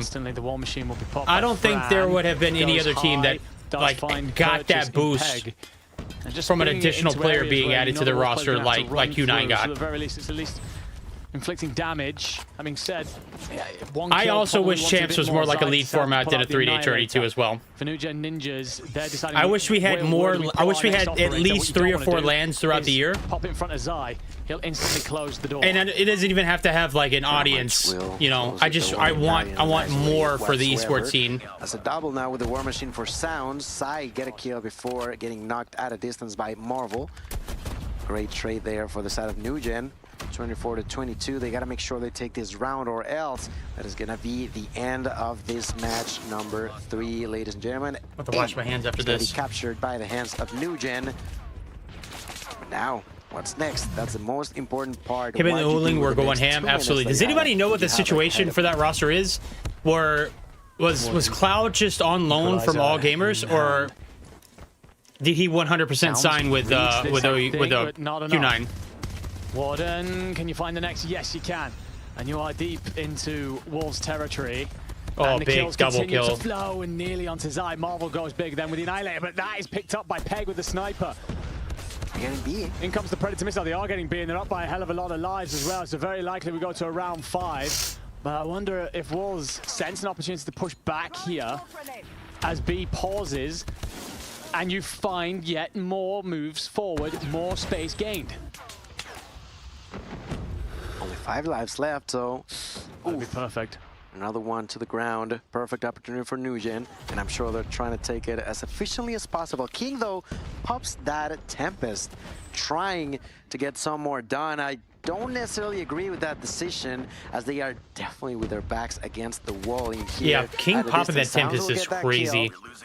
Bravo is still probably not going to be taken, but it does not matter too much at this point. I don't know what possessed him to do that. Once but again, I just question the decision of. Oh, he's baking his nade right now. That was an interesting call. Wait. As King will do his best to not allow the New Gen Ninjas to build their operators with a colourful, Christmassy explosion.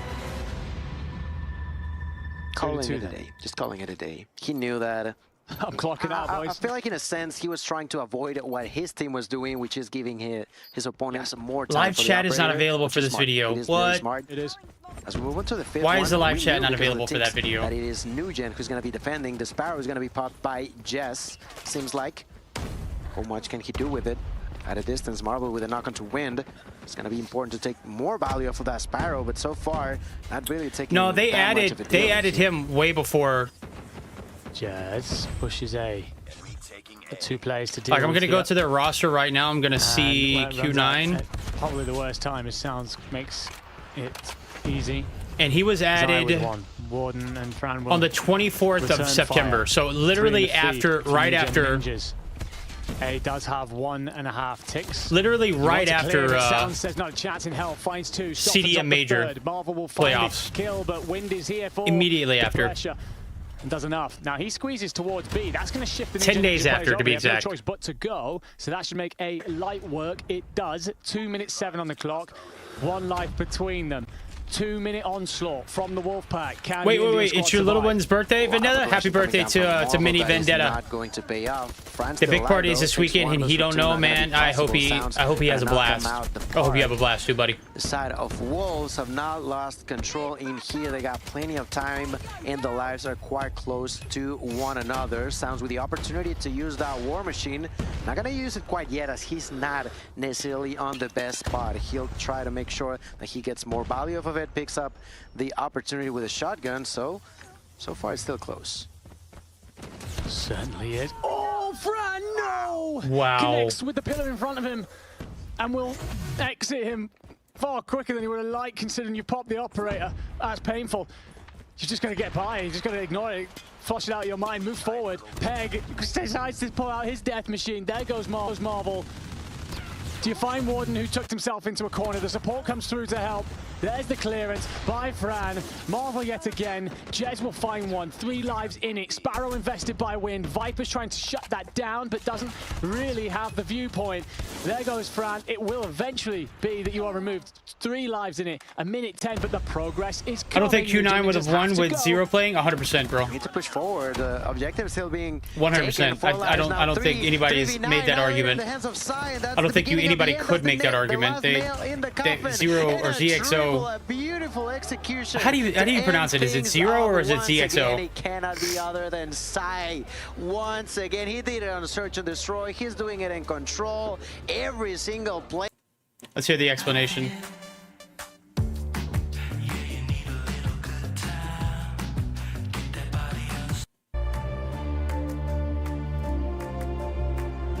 I'm gonna go wash my hands while we be right back, alright?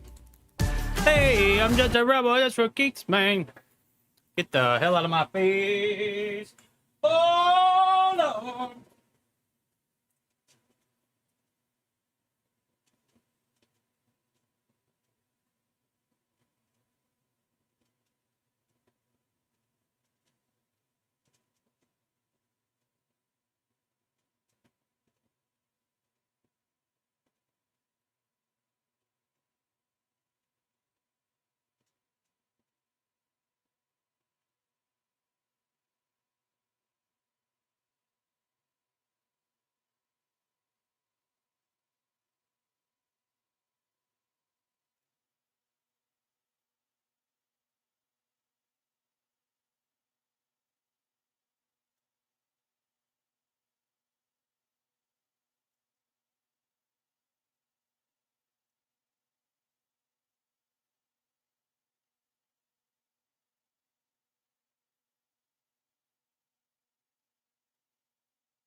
All right, we're back, baby.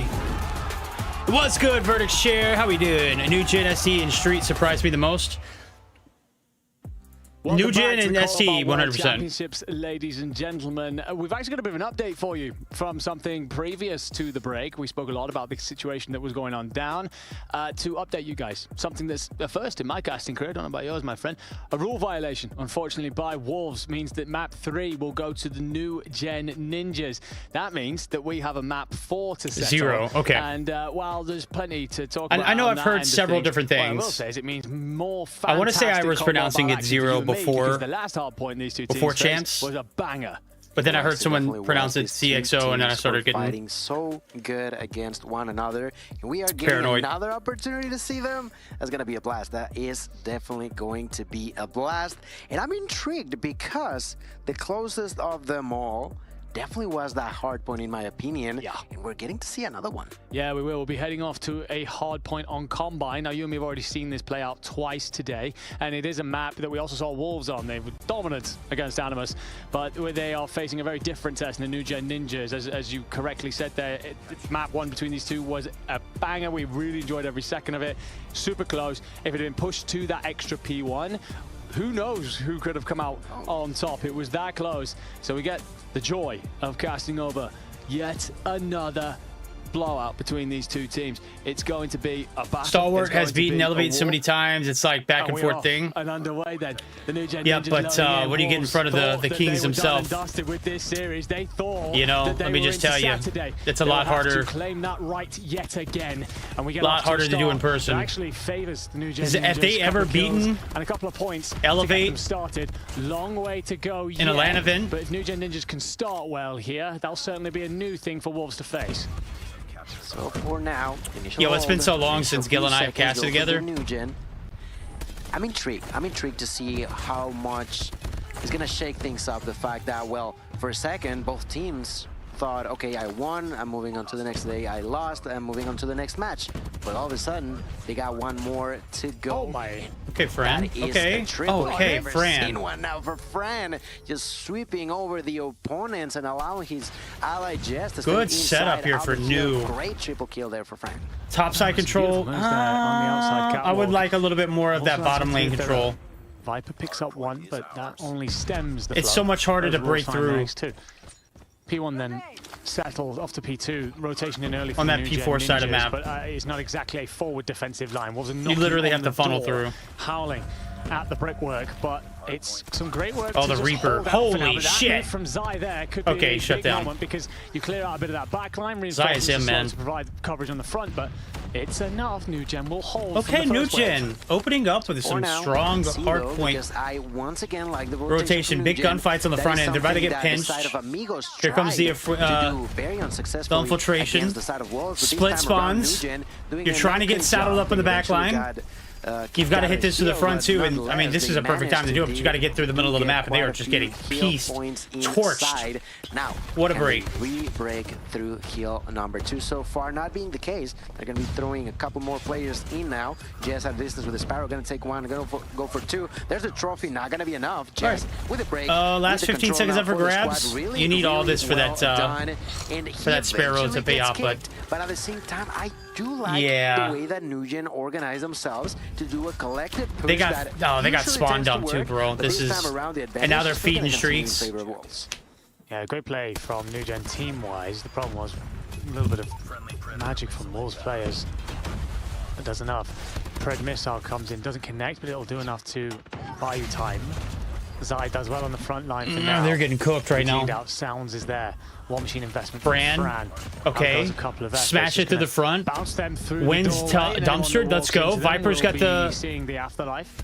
Oh, the big Tempest play too. Oh yeah, there goes the Death Machine. They're dumping everything out. The Wolves are building up a bit of a head of steam there. This might have been a little bit of an overload. Like 3 right there, kind of egregious. Much like we saw 4. the last map, but we saw a hard point of these two. If we're knocking on the door, anything can happen.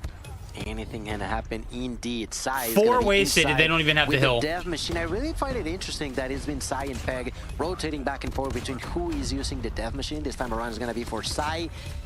21 kills. We're barely moving on to hill number 4. Yeah, he's cooking, he's got bro. over 20 kills. It is insane the amount of damage that Sai is causing onto the opponents.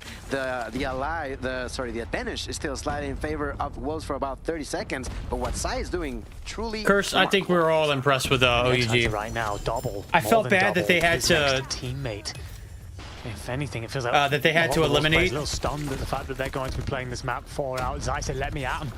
23, New Gen 24 Ninjas on the board. When we rotate over, New Gen Ninjas, they will be here early. They're currently trailing by 13. Not exactly an unsizable number, but they will have to continue to defend. Jez does well with a hunter-killer drone. In comes a Pred from Jez, who finds Peg, continuing to just get themselves back into the game. They take the lead in this one. So map 4 hanging in the balance.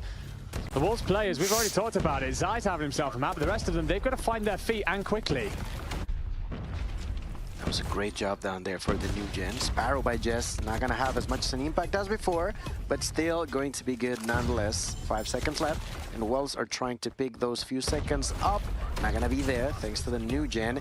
That's exactly what I find really, really amusing from the side of New Gen. They don't give up at any point, and not only that, do they only control up until the last second, they also try to rotate as best as they can, and I do like that. I like that a lot, and that's exactly what we were talking about before we started this game. These two All right, not a bad first set of hills. Really, really smart, and it's the operators just are not.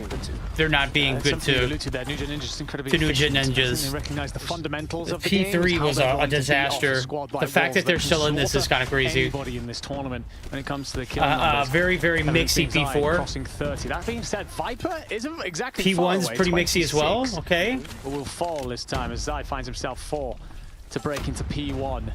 Spawn's going to flip, though, and split. So do you read any of this coming in? Because Wolves won't know there's a play coming through their backside, and it turns into Coming some through their effects for backside, Marvel. He giggity. picks up 2, so a I big like moment that. then to not only clear out what was left of P1, but to push forward a little bit to hold that P2 rotation they'll be set up for. Super important to defend this hill. Number 2, they have lost 2 players. Does not matter. They got the spawns. They got to immediately rush to try to help their allies. Wind is going to get a knock, but immediately gets traded by Fran. There's the usage of 2 different operators on the side of NewGen. That's the Death Machine and the Tempest. Both of them doing a lot of damage, causing the enemies to back out, trying to get through. That's a lot of reinforcement. Let's go. Big, this is the best opportunities they've had all game long. Oh, they pinged him. Oh, shit, they fried him so hard, they pushed him. Gets 1, goes for 2, takes it. This is like one of those times where you slay too much, and now it like alleviates pressure on the back line. And now the usage of this Peril for Jez will continue. Brian T had a couple tourneys where a couple OEG players played, and TLE was struggling with them, but TLE was coming on top. TLE were calling them shitters, and it was satisfied to see TLE leaving day 1. Yeah, wasn't I saw a few of those Brian T tournaments where does great work alongside King to break in eventually. It's only 13 seconds left on the clock. Where it was Galorys was it worth the investment facing off against OUG, and OUG didn't win a single map, I don't believe. You are doing that if you are Wolves. But that was like early October. It's going to catch hard on Peg. Early October, post them actually playing every day. Next, 9 points, splitting the 2. Heading into this Giggity. next hill. What's good, Geeky? And this is where How you doing, bud? Bottleneck, bit of an aftermath. Zai has his operator and pops it and takes a hold of the situation, setting Peg and Sounds up for a couple of beauties to wipe the point. Yeah, that's great. Good setup. Good. P3s have been golden to Wolves. Now Peg doing a lot of damage. Oh my God, Peg on him. Kill and immediately capitalizes on it. Tries to push. Good patience too here out of him. Good positioning out of him. Peg finally gonna get taken down, but it ain't gonna be enough. Marvel's not gonna be enough to get the break there. Really well organized to effectively smashing it from the side. We're 1-by-1ing it at this point, Jez. You gotta wait. You gotta wait. You gotta wait. You gotta wait. You gotta wait. You gotta wait. Can't get anxious. There we go. Here's the crew. Here's the cavalry. And they're like, oh God. 15 seconds left, but that's still a beat cooked too again. late. That was a really, oh my really God, they're getting back destroyed. Zai's managed to put himself up to 41 kills, but Jez and Viper not exactly being outdone at 35 and 37. While everybody's, of course, he got 3 from that Predator. Hot shit! War going on right now. Peg will find plenty of purchase with that Predator missile. Zai shuts down reinforcements on the spawn side. 3 quick kills, and well, Wolves, they're 3 with the damn. Oh, that's egregious, bro. Just had for Wolves. It's about stamina. King with 3 with the Tempest. Yeah, this is the beginning of the end. Had a hold of this rotation for a little bit now. Brother. It's a 60-point lead coming up, and Wolves reasserting that they are running through them right now, chat. The scruff of the neck. NewGen Ninjas need to come out with something big to stop it. 2 operators available to them, but they've got to make sure that when they invest them, they're efficient. Oh boy, Peg. Whoa, Peg! They have lost control. Brother is pinning them back so deep. They are now thinking about moving on to the next. NewGen have their seconds left that are super legs above their head at this moment. Holy shit! Whoa, another Peg. Inside of the hill, but at least they're preventing enemies. Yeah, yikes. That went from bad to worse. And now Zai's about to feast. Okay, he gets shut down. Too much. They have already oh my God. The next heal, and at this point in time, NewGen completely off the rails. Yeah, Wolves are definitely still really good at hardpoint. You can see. Tempest goes to use it and gets hit by a hunter killer. Zai with a 50 piece. Series of events for the NewGen Ninjas. Peg is only sitting on 39, which is crazy. Has to be a bloodbath for the Indian roster, and Zai finds 3, finds 4, will continue to roam through this map as a indomitable force. King finds another 24 points required for the Wolves team. And they do all this, and Viper still drops a 45 bomb here too as well. 44 so far. That's the question. How much can they managed to stay afloat in here. Garden once again with the equalizer. He's been this is just, I mean, disgusting. This time around, let's see how much he can do. 25 seconds left inside of this kill, and only 20 are needed for the pack to win it all. They are trying to execute as best as they can. King slightly off the hill, and he gets spotted at a distance. There's Marvel with the Death Machine trying to prevent losing this game, but at this point in time, the disadvantage is just huge. Scrap time tastes delicious for the pack, who are only 11 seconds away from success. I like that play. They may not have gotten the 3-0 because of that the Mablas, but at the end of the day, they are still the Wolves, they are still the pack, and they are out for blood. Yeah, Minority. Nerfed OEG took the #1 NA team from TLE. They had to play Galorys on both NA and South American servers. The OEG guys were rotating through the whole tourney, so no synergy or practice together. 100%. Yeah, I remember that time. Because I remember playing with Tectonic that day. We were playing Warzone, ranking in Warzone rank. And then, like, within 5 minutes of them playing, Kings was like, hey, dude, I need you to come and play. And Tech was like, oh, okay. So they just go and play a tournament and get... I mean, I watched some of it. They got body. Cartels looked great then, but that was it. All right, that's it from New Gen Ninjas. Our operators are coming in and closing yours, but we're not even sometimes having to do that. And just Wolves, you almost immediately. we'll rate this series. Honestly, it was a bloodbath. Wolves stepped out, but none more so. I mean, without the DQ, 3-0 kills. What a performance! A close hardpoint followed up by not so close search and destroy. Control was great though. Himself. Absolutely not. 64 is pretty a ridiculous number. We said it. You have to come back to the stage, play the game again. He said, "All right, I'll happily catch up." He'll have to. 64 for Zai is. Who fed this man? And I was hyping Peg up, brother. Peg was a walking 3-piece. Everybody fed him. Jez is the only one that didn't get absolutely cooked. I mean, I can't say anything. I'm not getting in that lobby. Holy shit. Brother. Slow down a little bit, temper himself. Absolutely not. 64 is a ridiculous number. We said it. You have to come back to the stage, play the game again. He said, all right, I'll happily kick these boys all day. Yes! I'll show you. I love Andrew. He was tired of being the nice guy. Enigma is an A1. Just A1 kind of guy. He's for the boys. Possible. He went just ramming over the opponents. So. All right, do we finish stream here? I mean, we've literally gotten halfway through and we're 3 hours through. I don't know if I can last another 3 hours. And we've got 2 more matches to watch. I don't even care about this one, to be honest. Stalwart and I think it's Street. What do we think, chat? Did we save the rest for tomorrow? Or Friday, rather? Thoughts?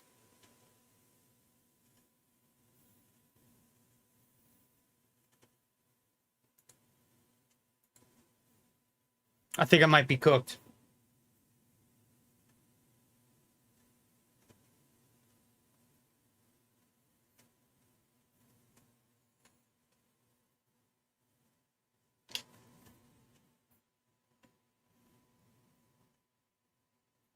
We can finish. You need rest, right, Verdict?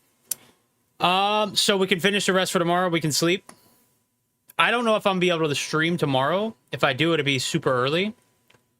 And I don't know if I'm gonna get up extra early just to do that. So it may be continued on Friday. What are your thoughts? Do you think I can wake up early tomorrow and finish it, or we roll from there? Let's do this. I'll post something in the Discord if I decide to get on and finish.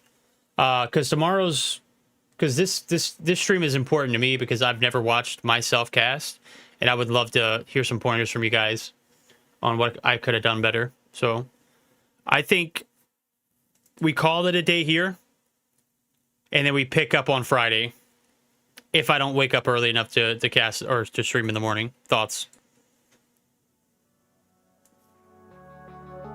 Good chat. Good talk. All right, that's going to be it. We're going to call it a night. I will post something in the Discord if I decide to do something tomorrow. If not, you will be seeing me Friday. All right, you'll be seeing me Friday, ladies and gentlemen. Until then, take care of yourselves. Much love.